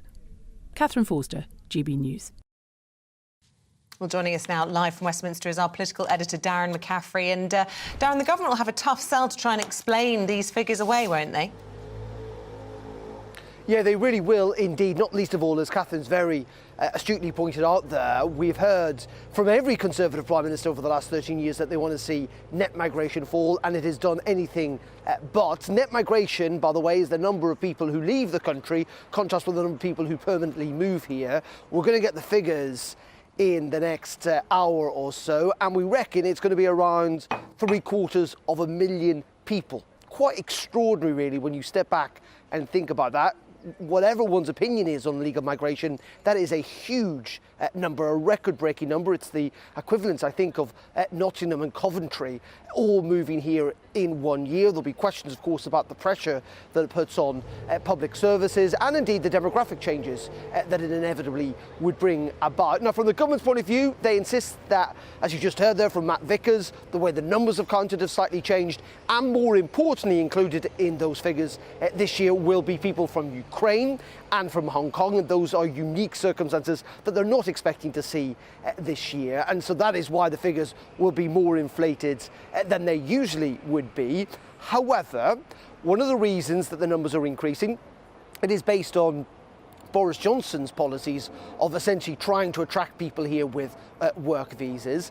And actually, when you look at the number of work visas or study visas that have been handed out this year alone, we're looking potentially upwards of 1 million. So this policy of increased migration to this country seems to be carrying on under a Rishi Sunak government, which again is quite extraordinary, given the fact that the Home Secretary and apparently the Prime Minister want to see net migration figures fall. And how does this bleed politically into the picture here at Westminster? Well, according to opinion polls, the public now trusts Labour more than the Conservative Party on migration, and that will be a big problem if that persists into the next general election for the Conservative Party. You know, Darren, you raised a very interesting point there, and you talked about what net migration means, and we talk about the difference between people entering the country and people leaving the country. It would also be a very interesting question, Darren, would it not, to be asking today or trying to find out why do people leave this country and where do they go to and who are these people? Did they come from another country, stay here for a while and then go back? Or are they people who were born here, bred here and decided they've had enough? And why would that be? An interesting point, though, isn't it? One to consider. Yeah, no, it really is. And actually, you're right. Some of the people who will have left the UK may well have lived here for many years, but actually be foreign nationals who want to return home. We've seen quite a lot of that, actually, didn't we, post-Brexit, where Polish people or Lithuanians or Eastern Europeans who come here for a couple of years to work have then decided subsequently want to leave. But also there are millions of Britons who live abroad. You only have to be a teacher or a nurse in this country to know that Australia, for example, is on a massive advertising campaign at the moment to say, you know what, leave Britain, move to Australia, you'll have a nicer life, you'll get more money, and you'll pay less taxes. So it's not a surprise that many people in that industry are considering doing so. And it's not just Australia, Canada doing likewise. So there will be Britons, as you say, deciding that they've had enough of this place and they want to move, and that feeds into the figures as well. Good man, good man. Thank you very much. Have you ever thought of moving, going abroad? My best friend is one of those doctors. She and her husband, one's a consultant obstetrician and she's a GP. They've got a wonderful life, a better cost of living in Perth, Western Australia. Bigger house, swimming pool, free school, which is excellent, and food and everything else cheaper. You can see why it's a brain drain. I have flirted as I reach the end of this mortal coil I would like to go to Portugal. Well, actually, there's lots of good tax reasons to go there, which might float your boat. Yeah. There's a lot. You see, the thing about Portugal is it's interesting. There's a lot of Brits. There's a very good infrastructure. There's a lot of Irish. So Loads you've got of people, Brits who were in Hong Kong, went there. Yes, because they got an incentive. If they buy a property at $500,000 or something, they get citizenship, something like that, yeah. So it's got a good infrastructure, it's got good health care. But it would be a huge loss to this country. Me going? To lose people like you. Oh, sorry, I thought you were talking about me. Yeah. Well, yes, no. You know, when I'm in a good mood with you, yes. So, Portugal, but you see, I just like... I do fancy retiring to the sun. I do hear what you're saying. Well, I'll tell you, I don't know if I've ever told you, but I've got something to confess to you. Really, I haven't got a lot off. I've got a lot of money, and I haven't got a lot of vitamin D. Yeah, you need to up your vitamin D. Really negligent on vitamin D.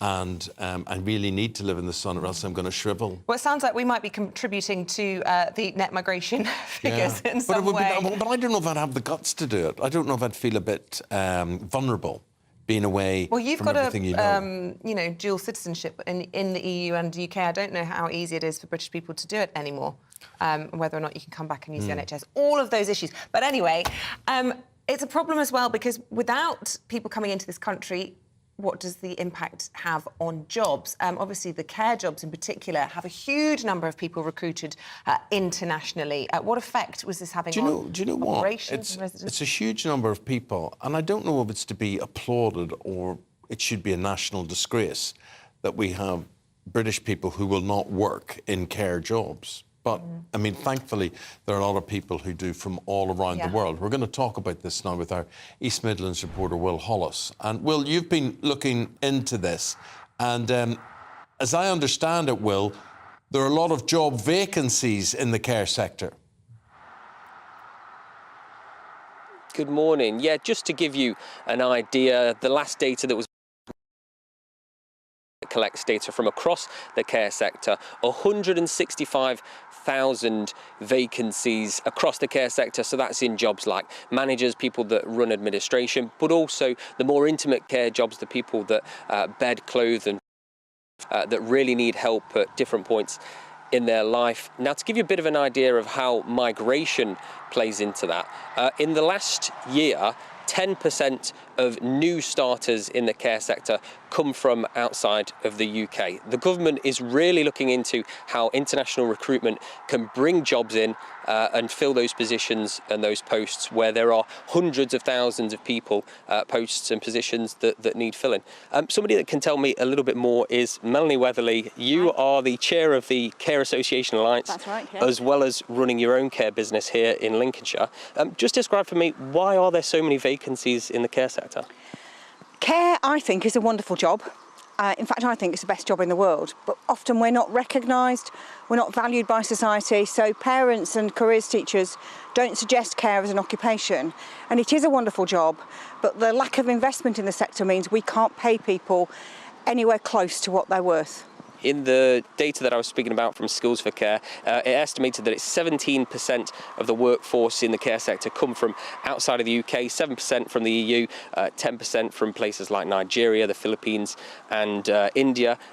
Why particularly are people coming to the UK from those countries to come and work here, and why is the government encouraging it at this time? Nurses have always come from places like the Philippines and India to work in our health and care sector. But when the workforce crisis became more apparent in the care sector, the government allowed care and senior care workers to be on the shortage occupation list. So care workers at the front line could come from overseas. And the number of them that want to come here was absolutely amazing, and the quality that they can bring. And I think to have a few people from overseas not only fills that gap, but it's actually beginning to help to fill the gaps from our own UK-based workers, which is amazing. And it's tens of thousands of people. Just really quickly, does it work hiring people from other countries? Does it work in the care sector here in the UK? It does if you really want to do it. It's hard work, particularly for care workers who aren't professionals. It's really scary to come all the way around the world to do a job. But as an employer, it's quite humbling to think that someone has, and often they leave their small children behind, to get on a plane, to come here and work in the care sector. And they do that because they want to support people at those difficult points in their life, and they want to come to this wonderful country of ours. Melanie, thank you so much. The Home Office has said that while they do want to bring immigration figures down, they say that they need to fill jobs in sectors like care, but it's still an hour or so till we hear what those new figures coming in from the ONS say about immigration for last year. And we just put the question out there, why wouldn't you work in care? Isabel's worked in care in her time. Indeed, Isabel should be in care, I think, sometimes. But no, but you were saying, I mean, I was saying, I don't think I'm built for it. I don't think I could do it. And therefore, I have huge admiration for people who do it. But you could do it. Look, this was when I was a student, and I was talking about my best friend who's now in Australia as a doctor. She wanted to get some nursing experience just to help her with her sort of medical applications to university and things like that. And so we just both did it together. And do you know what? I had a wonderful relationship with my grandparents. And my grandfather, at the end, he'd had a stroke and he was unable to feed himself for months and months. And I just treated each of the patients as if they were your grandparents. My grandparents, and I had a huge amount of respect for who I looked after. And it wasn't a chore at all. You know, look, I'm glad I'm not doing it now, but you know, yeah, it's an important job. Tell you what we're going to do now. We're going to Lincolnshire. With this whole migration situation and see how it'll affect people there. It's Boston in Lincolnshire, and Boston is nicknamed... Well, it's nicknamed Brexit capital, and Bev Turner is going to be presenting to The Point from there today. Good morning to you, Bev. It's interesting in all of this because the stats last week showed that post-Brexit we have huge numbers, particularly from now India and from Africa, to try and plug those labour shortages. Yeah, good morning, guys. GBNews said we're going to send you to Boston. I thought Massachusetts. I'm in Lincolnshire, but that's okay. It's a fascinating town to be in, particularly on a day like this with the immigration figures. The town is just waking up this morning. We've got students on their way to school, people opening up their shops. It's a town of 650,000 people, but some of the architecture is absolutely beautiful, but it is clearly stained by signs of deprivation and poverty and challenge. We have the beautiful St. Botolph's Church here. From the top of that, you can see 30 miles around the area. Now, of course, a lot of that area is farmland. Lincolnshire, and particularly around Boston, is responsible for about a third of all the vegetables that we produce in this country are made in this area. Now, that is one of the reasons that people, particularly from Eastern Europe, flock here, and the numbers of people who have come here in such a short period of time have of course caused integration problems. We've got pubs like the Stump and Candle behind me that have the Union Jack flags, and yet just beside that is a Bulgarian food shop. We have Polish food shops. The immigrants who've come to this area have set up businesses. They set up very tight-knit communities, and locals will tell you that that's one of the reasons that this area predominantly voted for Brexit. 75% of people voted for Brexit. I'm joined now by Anton Danny, who is the local owner of the Café de Paris, a beautiful coffee shop behind me. Your coffee is excellent this morning, Anton. And you're the former mayor of Boston. Yes. So when we have these figures out today to say that there is record migration, how do you think the local people here in Lincolnshire will respond to that? Well, before I will give you the response, I think the figures are not correct. If the Prime Minister has stated a while ago that we have around 180,000 applications for illegal migration to be processed in the Home Office, is 180,000. How many other illegal migrants are on the streets working in car washes and catering businesses and hospitality? Now, we know that we have Ukrainians, we have Afghan refugees as well coming here, and we have people from Hong Kong, which is a different matter. Now, if you're going to tell me it's only 750,000, I don't believe it. I think the government should up their game and say how many millions we have on our streets. Now, if I give you the statistic of Boston around 10 to 12 years ago used to be 45,000 people living in Boston. Most of them, they were Bostonians and people coming from other sides to live in Boston because it's peaceful, it's nice. We have 7 country parks around. We have a nice river, we have a nice architecture. So people, they came here to have to relax and have a good time. Now, since 2002, and after the Eastern Europeans got in, we got an influx of Polish, Lithuanians, Latvians, and Russians. We shouldn't forget that. Now, later on, when we went, if we come back to 2016, we went for Brexit. So the Bostonians were very happy, and they said, now we can control our borders. The money we send on a weekly basis to Brussels, which is 350 million, Boris Johnson said, we're going to use it for our hospitals. Nothing has been done. It was just a lie and a lie and a lie. Now, the last census in Boston, and I'm very pretty sure that our figures is around 90,000 people living around Boston. That's a big number. Where were you from originally, Anton? My dad is Moroccan. He was in the French army, and that's how we end up. I studied in France. I studied economics, law and economics, and I did 6-month studies in London. 1987, I studied business in London. So. And how bad is it here now? We were here yesterday evening in this area. It gets quite tense sort of when the sun goes down. There were groups sitting in cars. My understanding, correct me if I'm wrong, is that some of the crime, because the crime has gone up in this area, is not necessarily against local Lincolnshire people, but it's groups of gangs of Bulgarians against Romanians, against Polish. Is that right? Well, I tell you I'm going to talk a little bit coming to your question, which is a very, very good question. It's very important.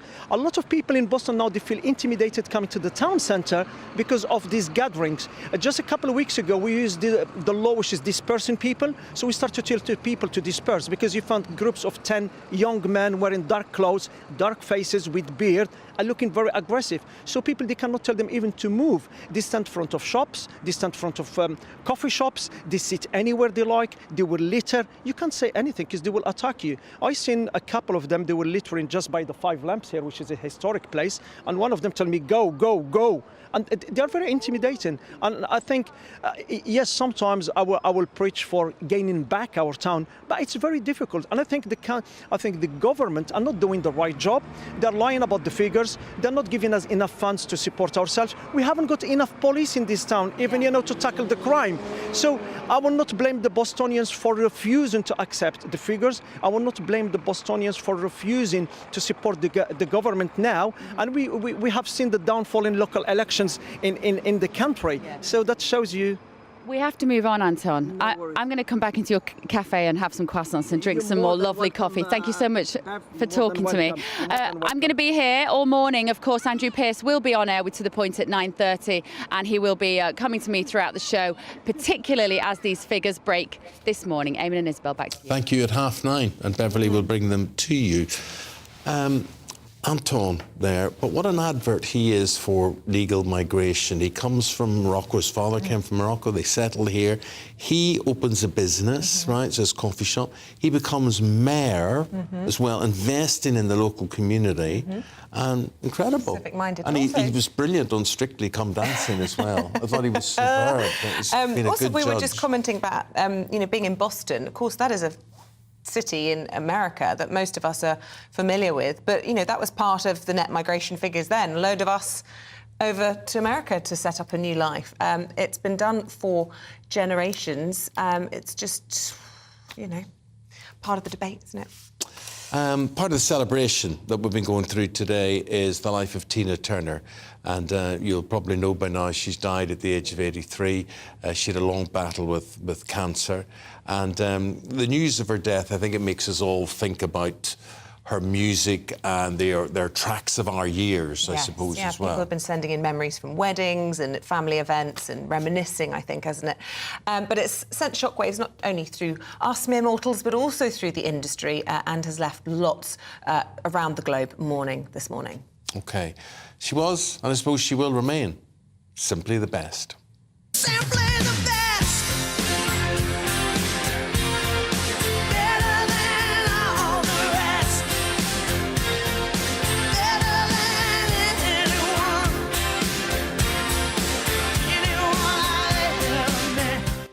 You know how we simulcast on radio? The only breakfast show that does that. Wouldn't it be nice if we could just punctuate the programme with some more little injections of Tina? Yeah. Just energises us all. News and then music and all that I sort say of more thing. Tina. Well, we're now going to get Mick Wall Mick's a music journalist. He met her in the early 80s. He became friends with her. He knew all about her, as you can see. There never was anybody like Tina Turner before, and there never will be again. How to summarise the whole thing in just a couple of minutes? It's impossible. I mean, she made her first records when she was just 18 in the late 50s. And with Ike and Tina Turner, she had a pretty darn good career. They had three big hits with River Deep, Mountain High, Proud Mary and Nutbush City Limits. But it looked like her career actually was all over after she and Ike, her husband, divorced in the late 70s because, as everybody now knows, the relationship was horribly destructive. Ike was brutally violent to her. The night she finally left, she had one black eye and a broken nose, not for the first time. And at that point, if she'd recovered from that as a person, you know, gone on to have a good life, I think that would have been an enormous success. As it turned out, she went on to have an extraordinary solo career, which completely dwarfed everything she'd done before with Ike, and made her one of the very biggest stars of the 80s. She was right up there with Madonna, Bruce Springsteen. And I was laughing earlier, Eamonn, when you were talking about the way she dances. If you look at some of those old clips with Ike and Tina Turner, or if you ever saw her live, you know, she was an absolute force of nature. Yeah. Yeah, there was a great sexuality to her, but she wasn't a little girl posing for the adults. She was a grown woman bringing the full force of her personality and her life to her performance. And she ended up having so many hits. I was reading about this earlier just to brush up, and it's astonishing. I mean, the Private Dancer album, there were 7 singles released from that, 3 of which are now all-time But that was her second coming, Mick, wasn't it? I mean, when you talk about her life after Ike, I mean, there in the 80s, she releases that album, Private Dancer, and the single Private Dancer as well, and then she just took off after that. Yeah, absolutely. I mean, her career had completely stalled in the late 70s. She finally got a break, actually, here in the UK, when Martin Ware, formerly of the Human League and Heaven 17, produced a track for her on the Private Dancer album, which was her version of Al Green's Let's Stay Together.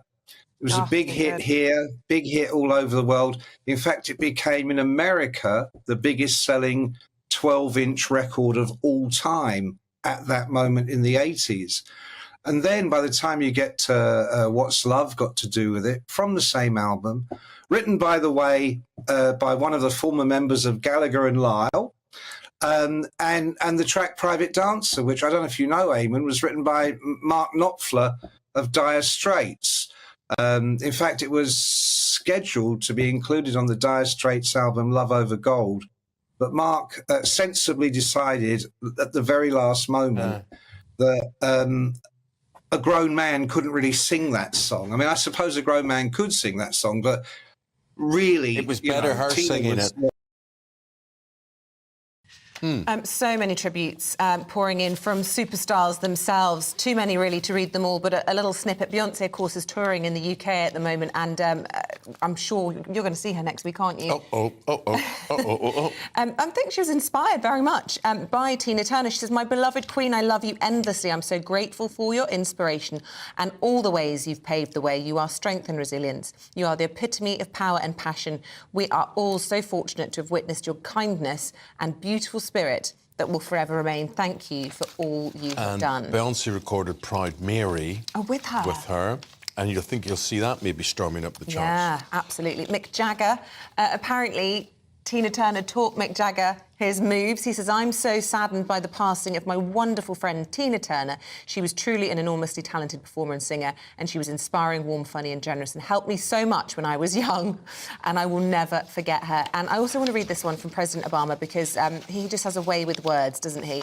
Tina Turner was raw, he says. She was powerful. She was unstoppable, and she was unapologetically herself, speaking and singing her truth through joy and pain, triumph and tragedy. Today, we join fans around the world in honouring the Queen of Rock and Roll and a star whose light will never fade. And she was still performing up to relatively recently, I believe, as well. So, you know, a woman at the age of 83, you know, being on stage and strutting her stuff, absolute class. Incredible. Look, we're going to take a break. Southgate releases his England squad, but some notable names have been cut. Paul Coit with more on that after this.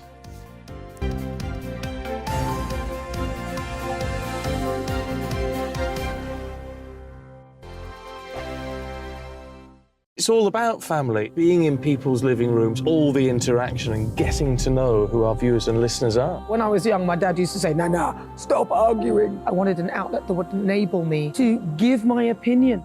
People are going through a really hard time right now, and I know that you don't feel like you're being listened to by the establishment. I came to GB News because it's the People's Channel, and I want the audience to have their say on the events of the day. We're dynamic. We do something different. Democracy shows that the wisdom of the nation is in its people.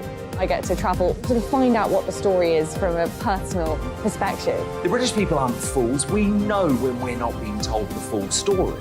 We've got to work out how Britain moves forward from this.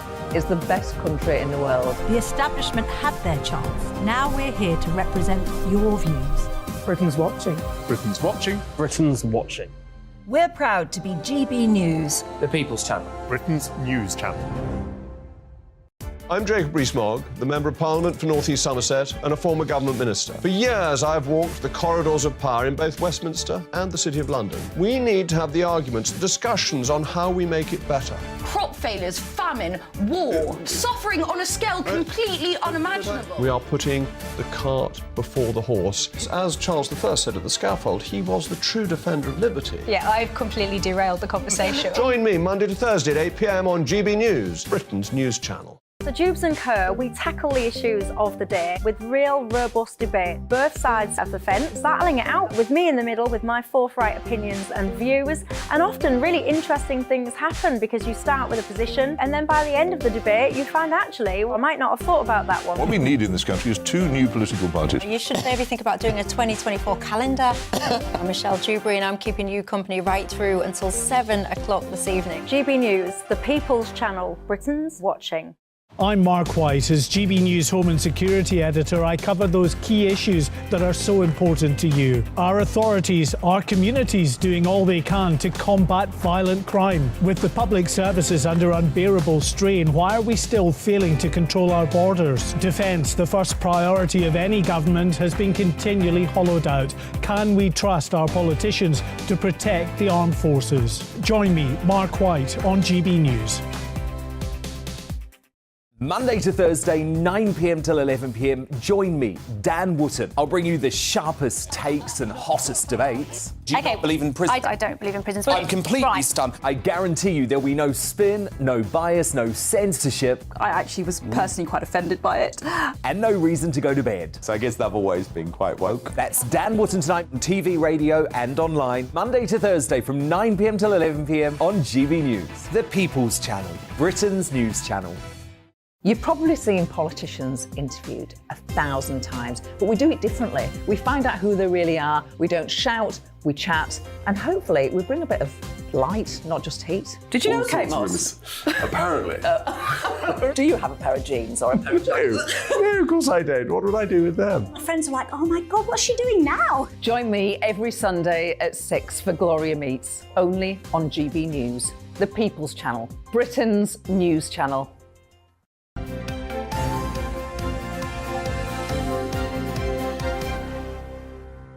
Welcome back. It is 8:34. Still to come on today's programme, just after 9 o'clock, we'll be speaking to Michael Perry, a.k.a. the Plant Geek. He's been at Chelsea Flower Show, lucky thing, and he's going to tell us why we should all be embracing the weeds. Music to my ears, let me tell you. 9:20. Remember, those migration figures will come out at 9:30. We're going to speak to Nigel Farage, GB News presenter, to find out what he makes of potentially what is looking like as if it's going to be a record increase. And you can register your views at gbviews@gbnews.com, or you can tweet at GB News.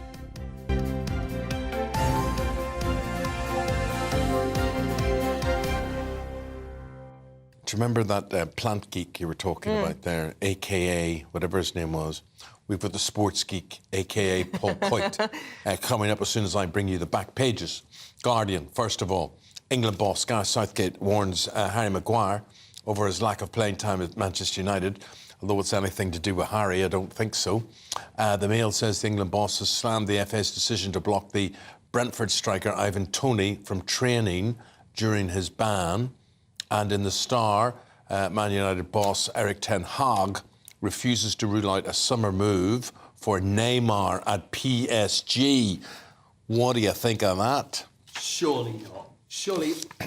Do you really want Neymar as a superstar, of course? It's another Ronaldo It's problem. another Ronaldo. Yeah. Do you need the egos coming in there and stirring it up? I mean, PSG don't want him anymore. The fans have turned against him. It's like they did with Lionel Messi as well.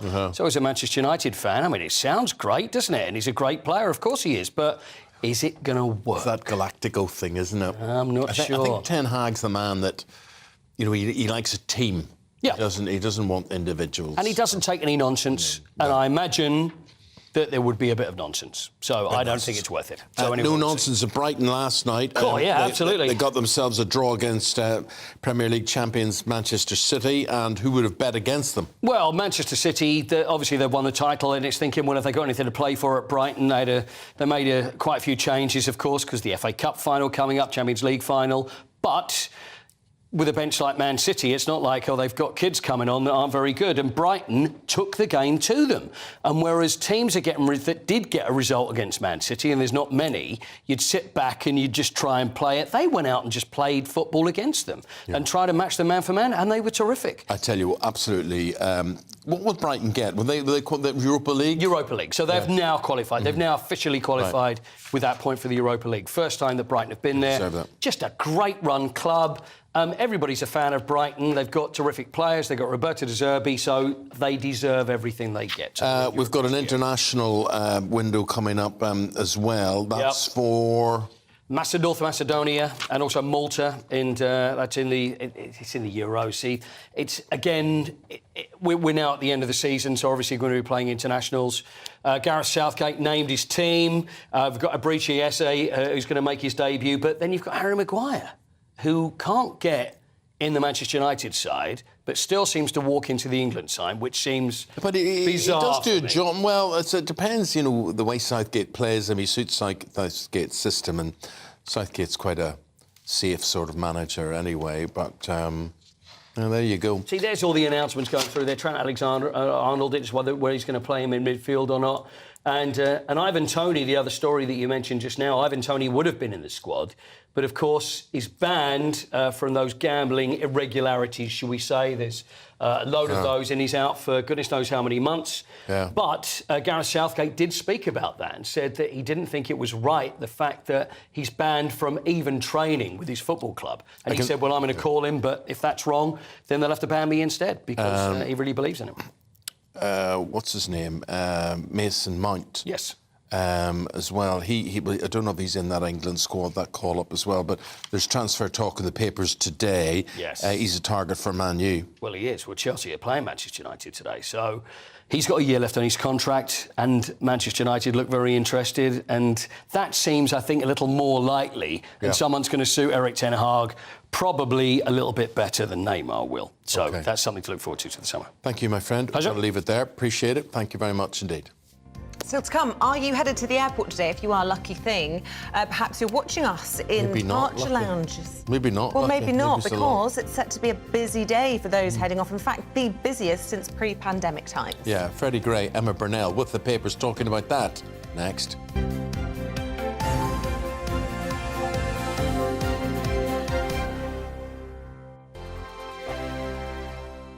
First First and foremost, I'm a GB News fan, and I was before I was working here. Just love the fact that we're asking the questions that a lot of establishment media won't ask. With a bit of a twist, we not only want to inform you, but we want to keep you entertained. It's worth the drive because you get in and the team's all ready and waiting, they're itching to go, and it's a proper little family. GB News is the people's channel. It's the audience that makes the programme sing. We're giving our viewers and our listeners a voice. I see the thousands of your letters, tweets, emails, you name it, coming in. Britain is broken. How on earth did we get into this mess? But more importantly, how do we get out of it? The establishment had their chance. Now we're here to represent you. It's time for something different. It's time for GB News. I'm very patriotic. I believe in Britain.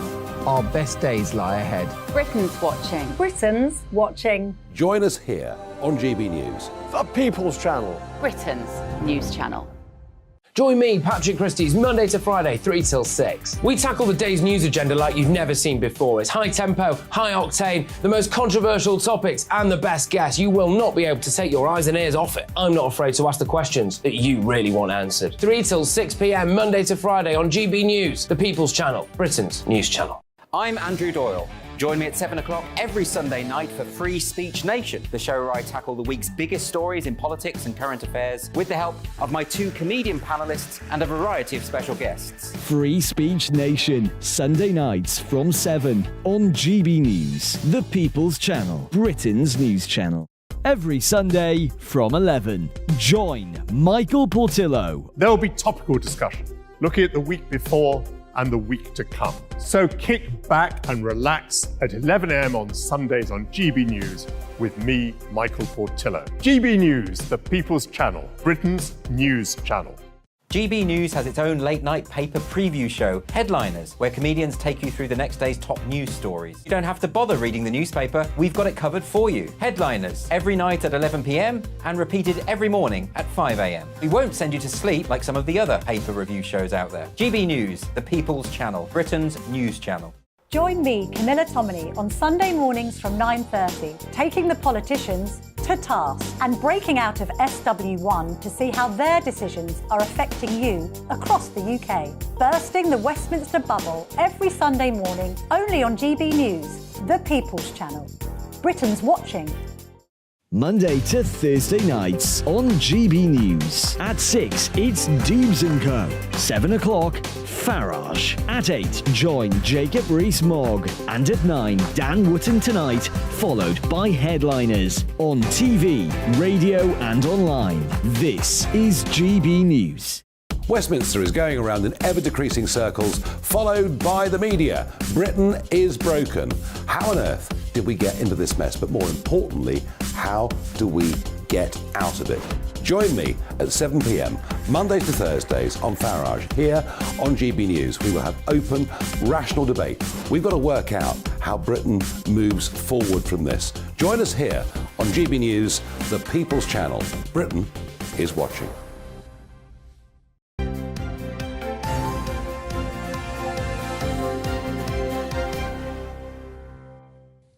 Welcome back. The latest net migration figures are to be released in just under an hour's time now, expected to reach record levels. The previous figures from the 12 months to June 2022 saw net migration standing at an estimated 504,000. Well, let's get the views now of the Shadow Immigration Minister, Stephen Kinnock. A very good morning to you. Look, it's expected to be a record high. You have a problem with that? Yes. The Conservative government has completely lost control of our immigration system. The numbers are too high. They need to come down. The reason they've lost control is because they've failed to do enough to invest in skills and talent and career development here in the UK.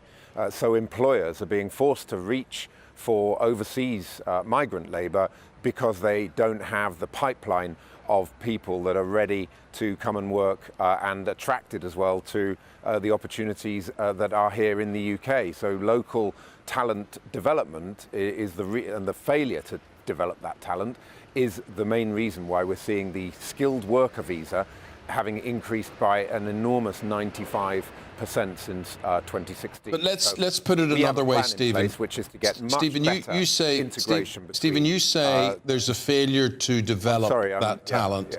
Sorry, But you could also say, this is the cheap option. This is, you bring in these people and you pay them a lot less, maybe as much as a quarter less than you would pay British workers. So this is a problem of our own making. Yeah, that's right. And one of the measures we've brought forward is that we should be scrapping the 20% discount rate on shortage occupation lists. We currently have this absurd situation where employers are able to pay workers coming into the country 20% less than the going rate. And that makes the job less attractive to local people. Therefore, they're not applying for the jobs, and so employers are having to reach for overseas immigration, and so the problem gets perpetuated and you get into that sort of vicious cycle. In order to break us out of that vicious cycle, we need proactive labour market measures, we need job centres to be working properly, we need to get the 7 million people off the NHS waiting list, we need to get the 2.5 million people who are on long-term sick back into work, we need fair pay at work, making those jobs more attractive, local people applying for them, and then we would need less inward migration. It's very interesting. I mean, you're singing from the same hymn sheet as the Home Secretary, Suella Braverman, on this particular issue of the low wages, the foreign workers. She put this policy before the Cabinet, and the Treasury rejected it. They said that it would exacerbate the labour shortage problem, that it would hurt the economy, that it would be inflationary to be paying people higher wages. And you only have to look at the reaction to inflation yesterday. It's this core inflation that is really worrying. We've got the gilt yields at mini-budget levels today, spooking the markets. Well, you know, the Conservatives have had 13 years to get this right. All we're putting forward are balanced, sensible measures to get our economy firing on all cylinders, to get the growth that we need, to get sustained, well-paid jobs that you can raise a family on for local people. Now, of course, we're not saying let's pull the rug out from under employers' feet and stop immigration overnight. We're going to have to manage this process. If and when we get into government, we're going to have a huge mess to clear up, and over a period of time we're going to sort it out by getting people better wages, better skills opportunities, getting job centres working again, getting further education budgets, fixing the apprenticeship levy, which is completely broken. So there are many, many things that we could be doing that are sensible and pragmatic measures. And it's all very well the Home Secretary and the Cabinet having a big fight about these things. What we need is a government that's actually going to identify the issues that need to be resolved and get on and do the job. Is it not the issue that Brits just simply don't want to do it? I mean, we've got reports today about the numbers of people on benefits who don't even have to be looking for jobs at the moment. I don't think there's evidence of that. Let's take, for example, the haulage sector, HGV drivers. There was a crisis in that area, but through investment and opportunities and improving terms and conditions, we can resolve that issue and get more British people training to get the HGV licenses and being HGV drivers. But there's also an element there of improving the terms and conditions of the workforce. So we need dialogue between business, government and trade unions to work out what's happening in their sectors and to get workforce plans in place where everybody does their bit.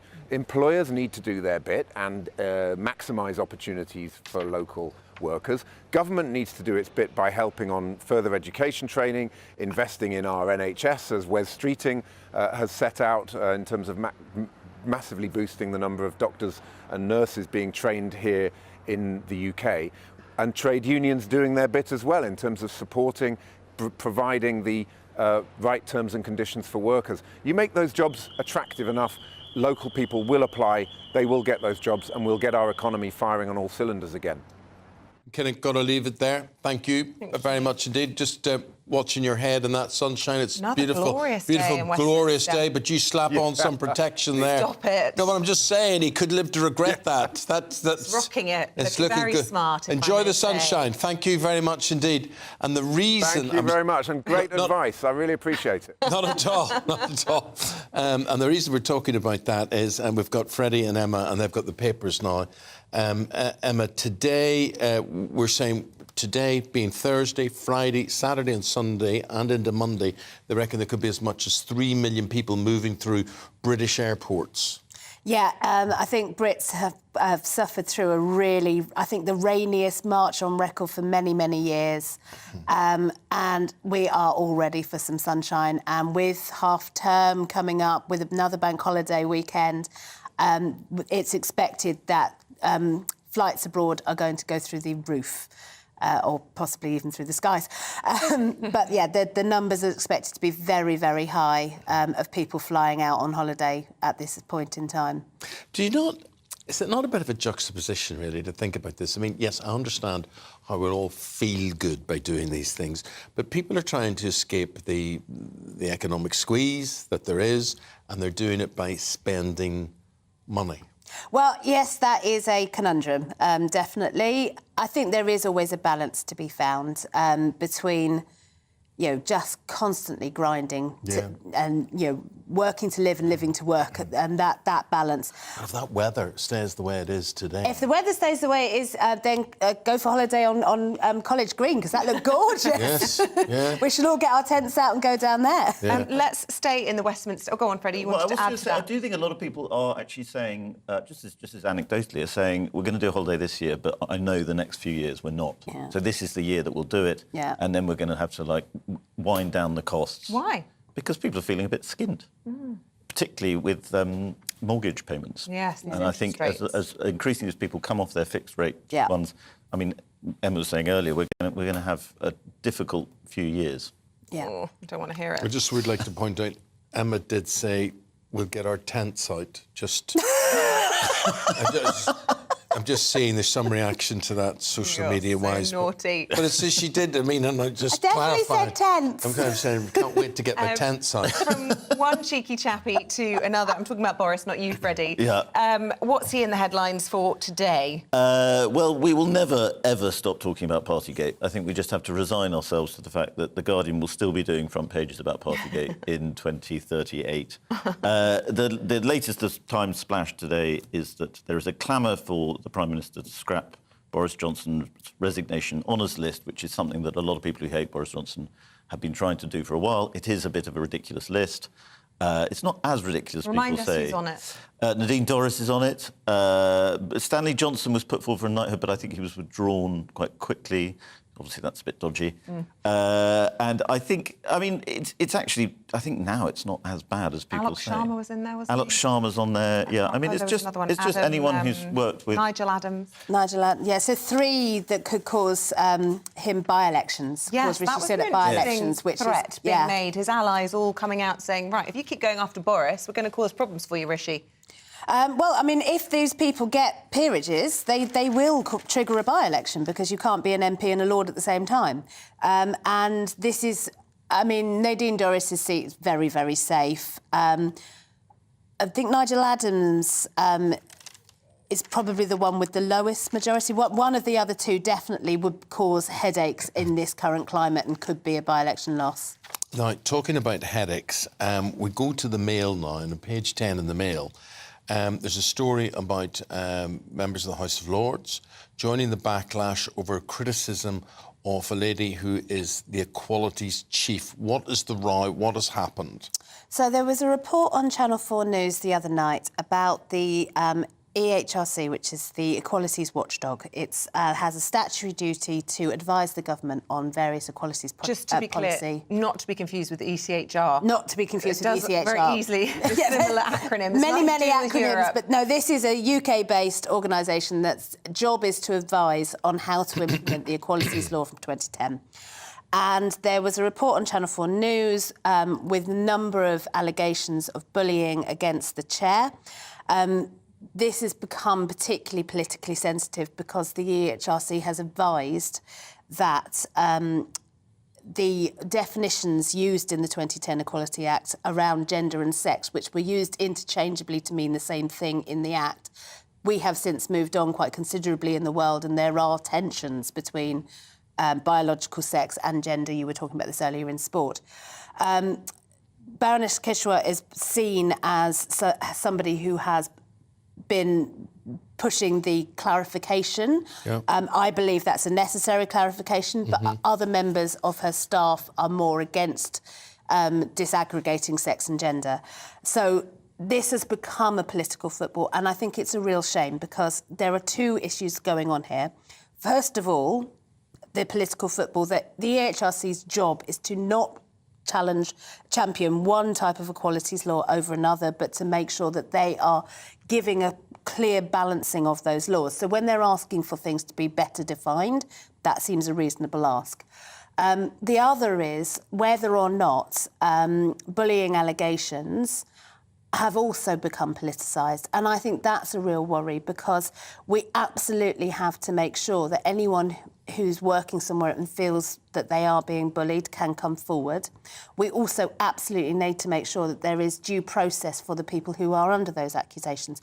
And I would say that about Dominic Raab when he went through it, and I'm saying this now about Baroness Keshwa. It's crying wolf, isn't it? Now, when you read about bullying allegations, you think, really?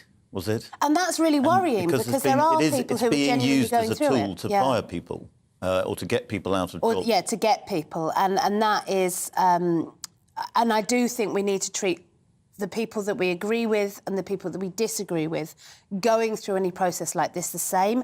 And what's important is due process, that it doesn't become a political football. Or you just do what I do in life, and that is get on with everybody. That's it. I don't agree and disagree with anybody or arguing about anything. Not at all forthright. You're a doormat. I can say that's definitely been. I'm a bit of a doormat. You need to grow some. No, but I find it better this way. Hence. Better this way. Be non-controversial. Guys, we're going to talk about Tina, are we? A final word on Tina. I've set you some homework, haven't I, Freddie? Tonight, I'm going to listen through the entire catalogue. Yeah, and you will. You'll say to yourself, I don't know this one coming up, and you will. You will. You'll know so much word, and you'll be dancing. Next week, I'll be fully brushed up. Good. Look forward to it. There are no bad ones. I might even... no bad... Might even what? I was going to suggest dressing up like it, but then I thought absolutely. that would be too much. Yeah. And a final thought on Tina from you, Emma? I just, again, so I am setting up a theatre company for women over 40. Get out of it. And I think that that her iconic way of coming back in her 40s, being sexier than ever, being strong, powerful, fantastic woman. She really, when I was a kid watching her growing up, I just think having women like that, visible and there in the public eye, an incredible, sexy, well, I'll tell fantastic. You, it's a problem. Whoever finds women over 40 invisible, that's their problem, because that's women in their prime. Absolutely. Really. Well, as a 48-year-old, I couldn't agree more. Yeah. No, it's true. No, it is empowering to know that at my age, she wasn't yet a global superstar. You still have a whole career ahead of you. Yeah, absolutely. It's good to know. Tell you what, you're not bad for... You're not bad stop for it. You're not bad. Right, we've got no time. I wanted to read out some of your lovely tributes. We'll find time in the next half an hour. We're going to take a little break, and after this, we'll be talking about these latest migration figures due out in just over half an hour's time.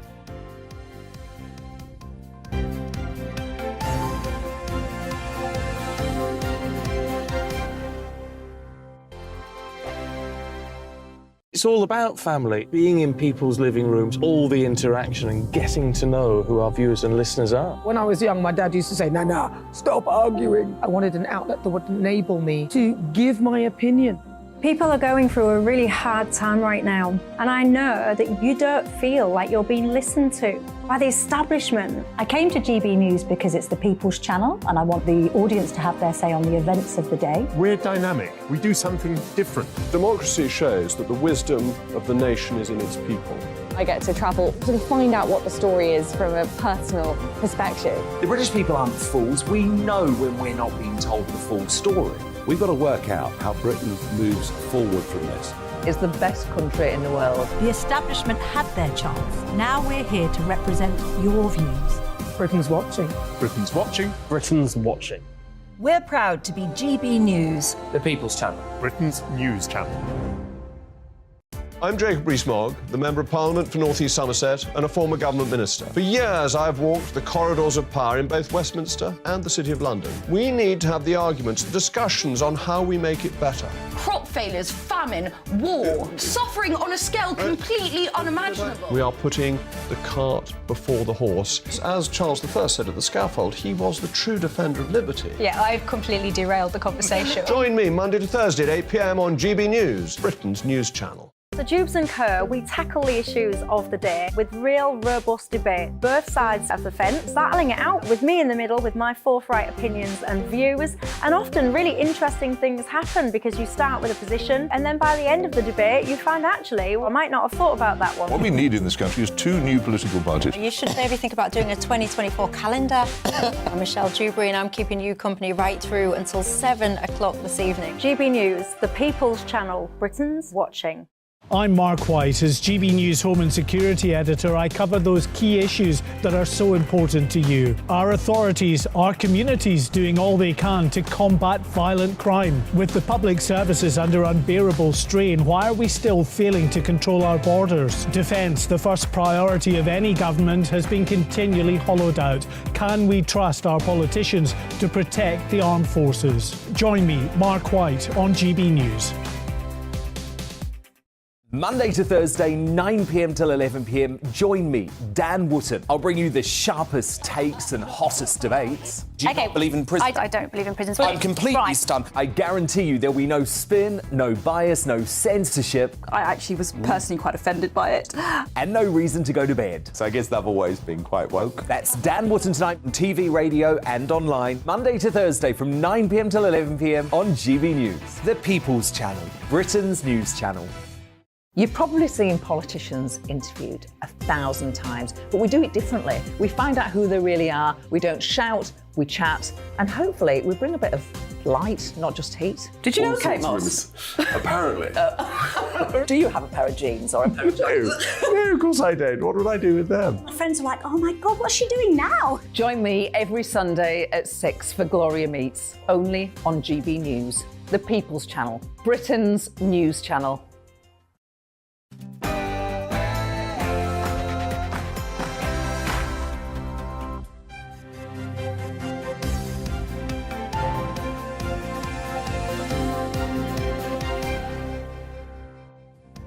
The Prime Minister vows a clampdown on migration as the government braces for record figures. And those figures due in 29 minutes. It's now 1 minute past 9. It is Thursday, the 25th of May. Breakfast on GB News. Eamonn and Isabel here. Here's what's leading the news this morning then. Net migration is expected to soar to more than 700,000. Ahead of the release of the numbers at 9:30, Rishi Sunak's promised action, vowing to clamp down on legal migration.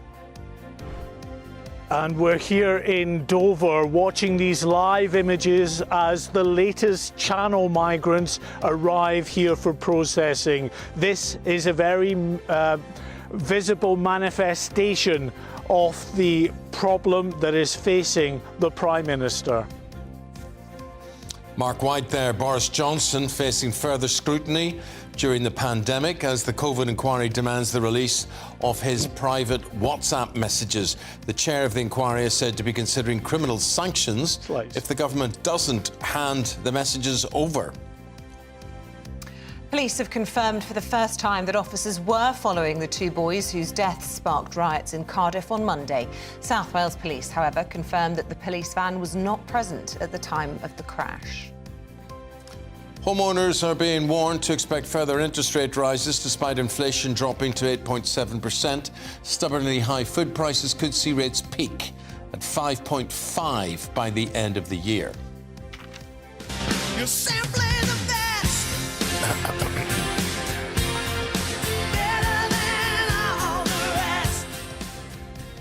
And tributes have poured in around the world to superstar singer Tina Turner, who died at the age of 83 following a long illness. But the Queen of Rock and Roll, famous of course for hits like Simply the Best and What's Love Got to Do with It, will live on through her music. So many memories. So many memories. And talking about Simply the Best, Jan says Simply the Best was her greatest record. She generated an electric atmosphere when she saw her live at Murrayfield. Truly the Queen of Rock. Randy says September 1966, I saw the Ike and Tina Turner review at the Albert Hall, supporting the Stones. And then Tina came to Cornwall in the early 80s, would you believe? She saw her at the Cornwall Coliseum. Steamy Windows is one of my favourites. Steamy Windows, yeah, that's a good one. Cornwall Coliseum. And this is a great story. David says back in 1983, he was in Dubai and he was able to see Tina Turner and 2 backing dancers at the Hyatt Regency there. It was a cabaret. She was spectacular. You knew that she was going to be a megastar, and that's what she became. So she had already been a megastar, and then it sort of all faded a bit for her, and then she came back. A global superstar. Yeah, from Bigger than ever. 1983 onwards, and absolutely incredible. But imagine just to say that you had been to a hotel cabaret, and just been able to the touch turn her. was Tina Turner. The turn. Incredible. I would have loved to have seen it, and actually, it's one of the big sadnesses in her passing is that. Have you seen the West End show? I have seen the West End show. I was dancing in the aisles. I know that's controversial, but I can't sit still. Maybe I you'll go defy, again. can anyone sit still through any Tina Turner song? A couple more quotes that I want to read. Sorry. Maria says she went to see her at a show in Durban, South Africa. It was pouring down. The technicians wanted to come off stage due to the electrics, but she refused, saying, these people have paid to see me, so I will continue. And Mr. Clooney, I don't know if it's George Clooney. Or George. Mr. Clooney says, I was lucky enough to be invited to Tina's London comeback concert in 1979. She was fantastic. I am so jealous of all of these anecdotes, but I do love to hear everybody's memories. Let's see that. Mr. Clooney. Does the Locarno in Birmingham still exist? Nutbush City Limits. Oh, yeah, great song, but never hear anyone mention it now. 1973, she was there. I'm going to spend the rest of the day playing Tina on repeat. OK, you spend the rest of the day, get in touch with us. gbviews@gbnews.com.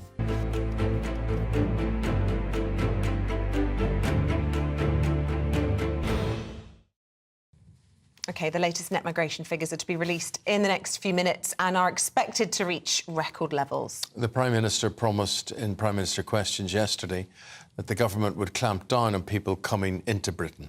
Well, let's cross now to Mark White. The government's also, of course, trying to tackle the issue of illegal migration. Dover iconic in that discussion. Mark White there for us this morning. Not included, of course, in the figures that we are talking about, but it is emblematic, isn't it, of the wider dilemma for the government. Mark White, forgive me. Yeah, well, we will actually get to legal migration figures as well. They will all factor into what we're going to get information on today, including asylum applications and a breakdown of the countries that those crossing the English Channel by small boats have come from. We're expecting, for instance, that the number of Albanians crossing in the first quarter of this year will be very significantly down on what it was last year, with about a third of those crossing in small boats coming from Albania. This is, as we've said, the very visible manifestation of what critics say is the government's failure to control its borders. But actually the illegal migration, as the government would term it, element of overall migration is about a 20th of that overall figure. We're expecting numbers at least at 700,000, pushing up perhaps towards 900,000 when we get all of these figures in. We know, for instance, that there were something in the order of 470,000 student visas that were issued last year, an absolutely enormous number. And to help address that problem, the government has preemptively said that it is going to make it much more difficult for most of these foreign students to be able to bring across dependents, because they're not even included in that figure there of 470,000 student visas that were issued. And there's other factors. It was a unique year in many ways because, of course, you had the fact that about 174,000 people came from Ukraine to settle in the UK because of the war there. We've still, of course, got many people coming from Hong Kong, a number of people that are still coming in from Afghanistan, And then on top of that, of course, are the work visas. And very controversially, that decision that was made by the government to lower the threshold really on this point-based system to allow many thousands of additional workers to come in to help fill jobs within the health care and social services there. That required them to lower both the sort of the salary level and the skills level to ensure that the health service could get the workers that they say they need to fill the many thousands of vacancies within the health sector. Appreciate it, Mark. We're going to be hearing more from Mark throughout the whole day here on GB News as we look at those migration figures and what they mean, and those will be released in 20 minutes' time. Now, some light relief. Before then, we're going to go to Chelsea Flower Show, or indeed speak to somebody who has been lucky enough not only to attend, but to be involved. It is, of course, in full swing this week. And it's always a joy, isn't it, to see the fun and creativity which fans have come to expect. Well, gardeners from all across the country have been showing off their gardens and their skills. And to a lot of people attending all of this. Indeed, I'm going later this afternoon. You're not. So jealous. You're not invited? Not invited. I'm lying, only made that up. Oh, he's winding me up. Here's the plant geek, the man who calls himself the plant geek. He is Michael Perry. Michael, very good to see you. Good morning. Good to see you as well. How has it been? By the way, every time it's Chelsea Flower Show, even the year they moved it due to COVID to the autumn, glorious weather. I don't know how they manage it. I know. And it's also a challenge keeping the gardens nice. Well, this year there's been a real sea change in the gardens. You're seeing much more of a naturalistic vibe. They're actually embracing weeds in a third of the main avenue gardens as well. So you'll see some little dandelions just nestled at the corner, a few nettles here and there.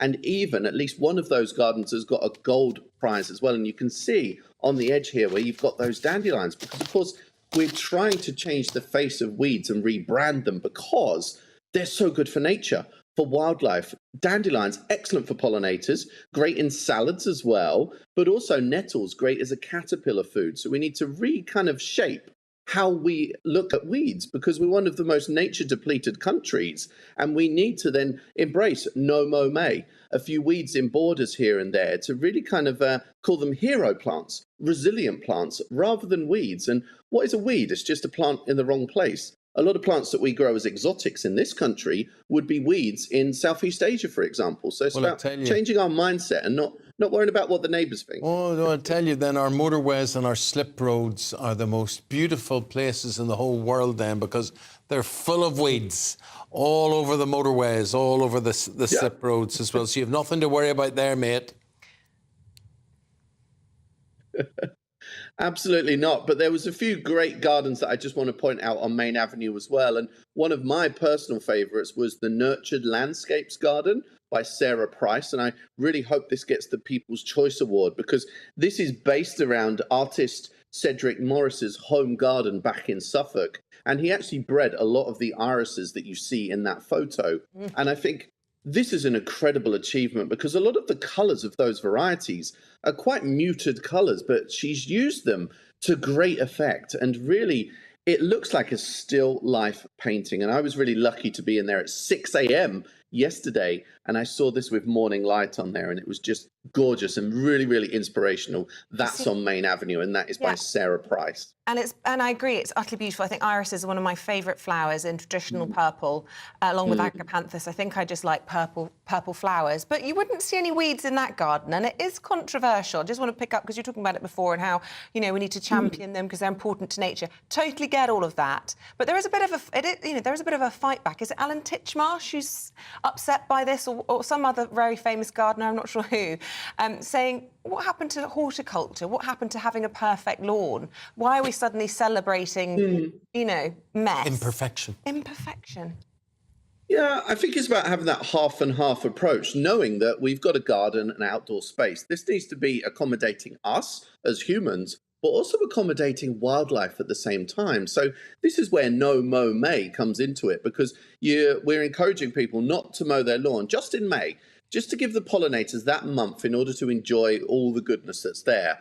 Or it could be that you're going to divide your lawn in half half of it is going to be a little bit longer, a little bit more beautiful with all of those great things for pollinators, but half of it is tidy, short, kind of, feeding our needs as well, or even in borders. We're not suggesting you let nettles run wild through borders, but we are suggesting that you have an area at the bottom of the garden that is allowed, wildlife, and you can have that natural food chain ecosystem, because what a lot of people don't realize is the more kind of pollinators, beneficial insects we have in gardens, the less aphids we'll potentially have. The more we feed the birds, the less slugs we have. We don't have to use chemicals when we have that ecosystem all in place.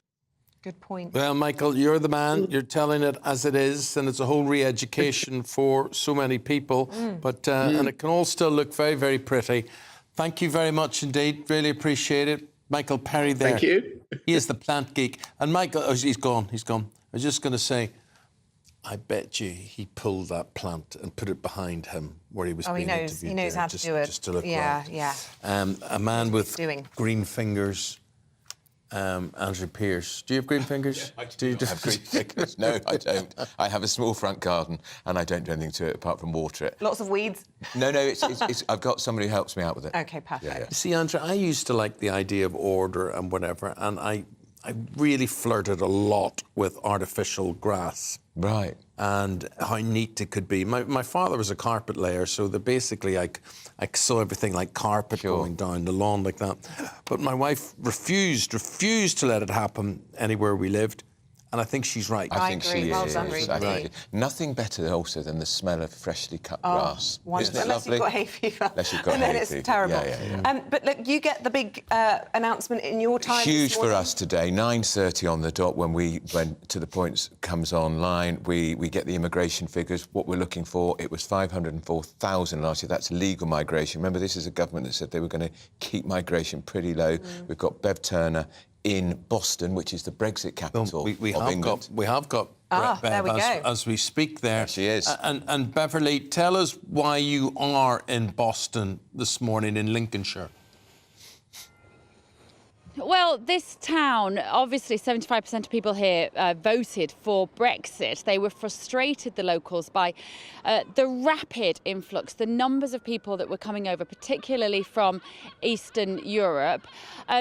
I'm here really to see if anything has changed for those people since that vote 7 years ago, of course, Brexit. But this town regularly ranks poorly in terms of integration, so structural integration, and also identity integration, in that the communities which are here are not blending. And particularly what we're hearing this morning is in terms of crime, there's quite a lot of inter-country crime here, but not necessarily against the locals. So gang crime, which comes from Bulgaria, from Romania, and it is making life very difficult for a lot of the locals. I'm stood here in the shadow of St Botolph's Church. It's absolutely beautiful. Some of the architecture here in Boston, in Lincolnshire, is glorious, but there are also signs of immense deprivation. In the shadow of the church is a little square which the locals know as Foreigner Island, is what they call it, because it's where a lot of people hang out. They said you'll see people here in the daytime not working, daytime drinking, and causing kind of difficulties for the local people of Boston. So we're going to be talking to plenty of them throughout the show this morning. OK, to Bev and Andrew, thanks very much indeed. Do stay with us. We're going to be speaking to Nigel Farage. As we say, those figures are 13 minutes or so away. And we're speaking to Nigel ahead of the release of the latest migration figures next.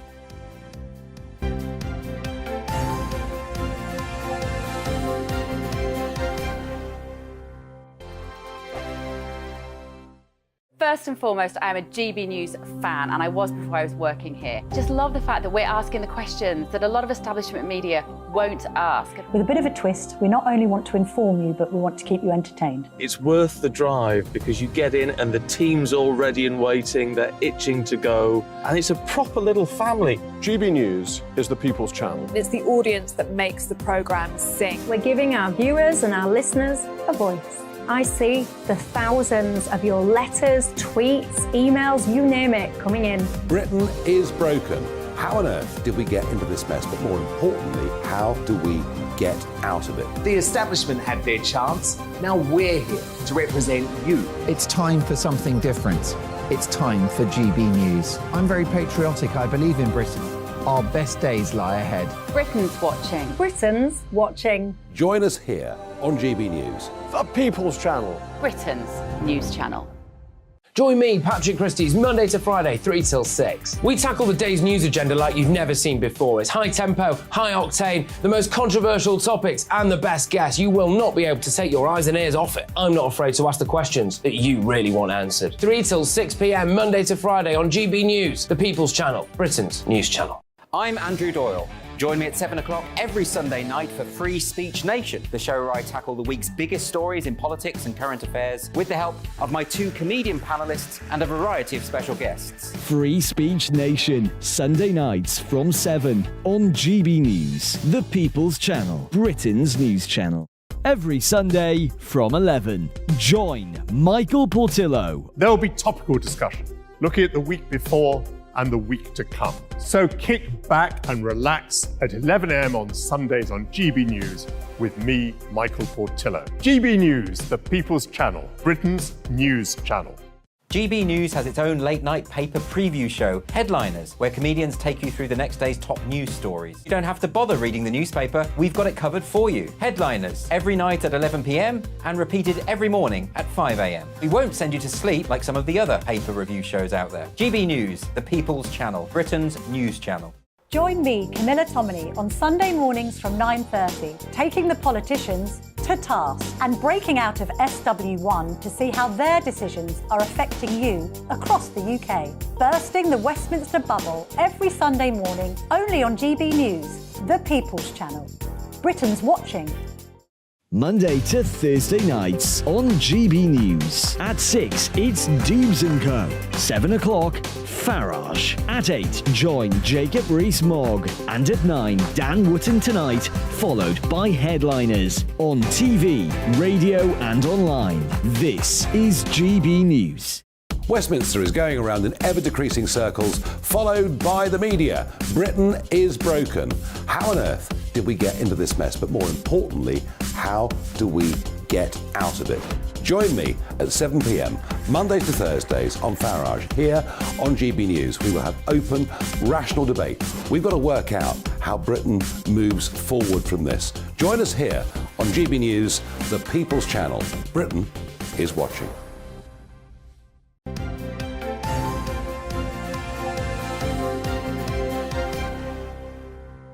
Right, it's not long now until the net migration figures are released, and we're going to speak to Nigel Farage now. If you were a mastermind, Mr Farage, this would be your specialist subject. What are you expecting to see at 9:30, and, you know, what do you make of it all?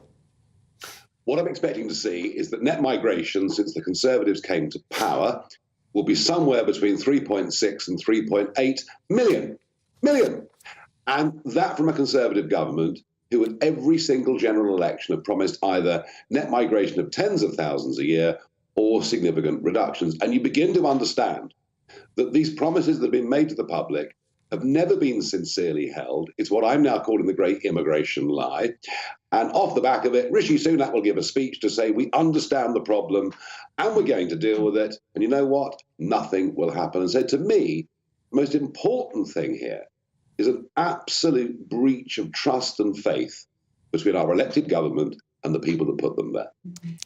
But you see, Nigel, this is the bit we can control. This is within our power, the government's power, to be able to regulate these figures. And they stand at a level that clearly surprises you, 3.8 million. There will be an argument that we need these people, and the bit that we should really be worried about, the danger zone, is the illegal migration. Well, both matter, don't they? I mean, illegal migration is just an absolute insult to those who come here legally, who go through the hoops and pay the money, and also, of course, can be a conduit for criminality and much else. And we focus very heavily on the illegal migration. I mean, hey, I think I led the way with, you know, the Channel boats and predicting what would happen. But there's a very important point here. You know, lots of employers are arguing we need all these people, otherwise you can't have a cup of coffee. Well, you know what? Even if that's true, what about somewhere to live? What about being able to get access to a GP? What about get your kids into local schools? I think what we're really seeing here is a population crisis, and it's impacting everything. It's damaging the quality of life for tens of millions of people. And the bizarre thing is that almost nobody in Westminster wants to talk about it. Interesting argument will be put forward, and I suppose, you can't really disagree with it, that this is probably a bit of a bumper year because of Ukraine, because of Hong Kong, and the government will be keen to point that out. I mean, we do have to see it in that context, don't we? It's been a bumper 20 years. I mean, remember this. From Windrush until the end of the century, a 50-year period, net migration averaged about 30,000 a year. Then Mr. Blair came into power, opened up the doors in the most extraordinary way, and we got net migration up to about 250,000 every year. And under the Conservatives, it's stayed at that or higher ever since. So this has now been going on for 20 years. You're quite right. There'll be some excess numbers here because of Ukraine and Hong Kong. But even without that, and Eamonn made the point that we now have control over this. But what we did with the so-called Australian-style point system, we set the income threshold for people coming at the level of the minimum wage. Well, is it any surprise that huge numbers of people qualify and want to come? Whereas the idea was that we would attract high-skilled, high-earning migrants. And the other absurdity is that the universities seem to want to make as much money as they possibly can from overseas students, and they've been allowed to bring in 135,000 dependents. I mean, if this government had been in any way sincere with their promises, then these things wouldn't have happened. But politically, the Tories are relying on people saying, well, Labour would be even worse. But frankly, I think that argument disappears now. Well, Nigel Farage is not going to disappear. You're going to hear from him throughout the day. He's let out his stall there. The government, if they say, we're going to have to put up with this, your view, very, very welcome. Get in touch with us, gbviews@gbnews.com. Nigel Farage, thank you for your time. Thank you for your analysis. More from Nigel as the day progresses. And that's it from us for now. Stephen and Ellie will be here bright and early from 6 o'clock tomorrow. Up next, To the Point, Migration Nation. It is to the point. We're talking the migration big time. Those figures will come through at 9:30. We'll bring you them live. The figure to look for, 504,000. It's going to be hugely up on last year's figure. Bev Turner, my sparring partner, she's in Boston, the Brexit capital of England, to get reaction there. We're also going to be in Dover with Mark White, our Home and Security editor. It's going to be a big political headache for Rishi Sunak. Stay live with us on GB News, because we'll bring you the figures as soon as they come.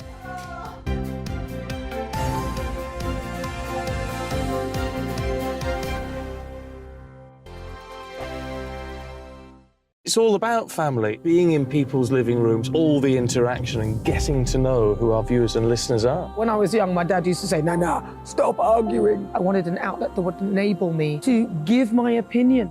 People are going through a really hard time right now, and I know that you don't feel like you're being listened to by the establishment. I came to GB News because it's the People's Channel, and I want the audience to have their say on the events of the day. We're dynamic. We do something different. Democracy shows that the wisdom of the nation is in its people. I get to travel to find out what the story is from a personal perspective. The British people aren't fools. We know when we're not being told the full story. We've got to work out how Britain moves forward from this. It's the best country in the world. The establishment had their chance. Now we're here to represent your views. Britain's watching. Britain's watching. Britain's watching. We're proud to be GB News, The People's Channel.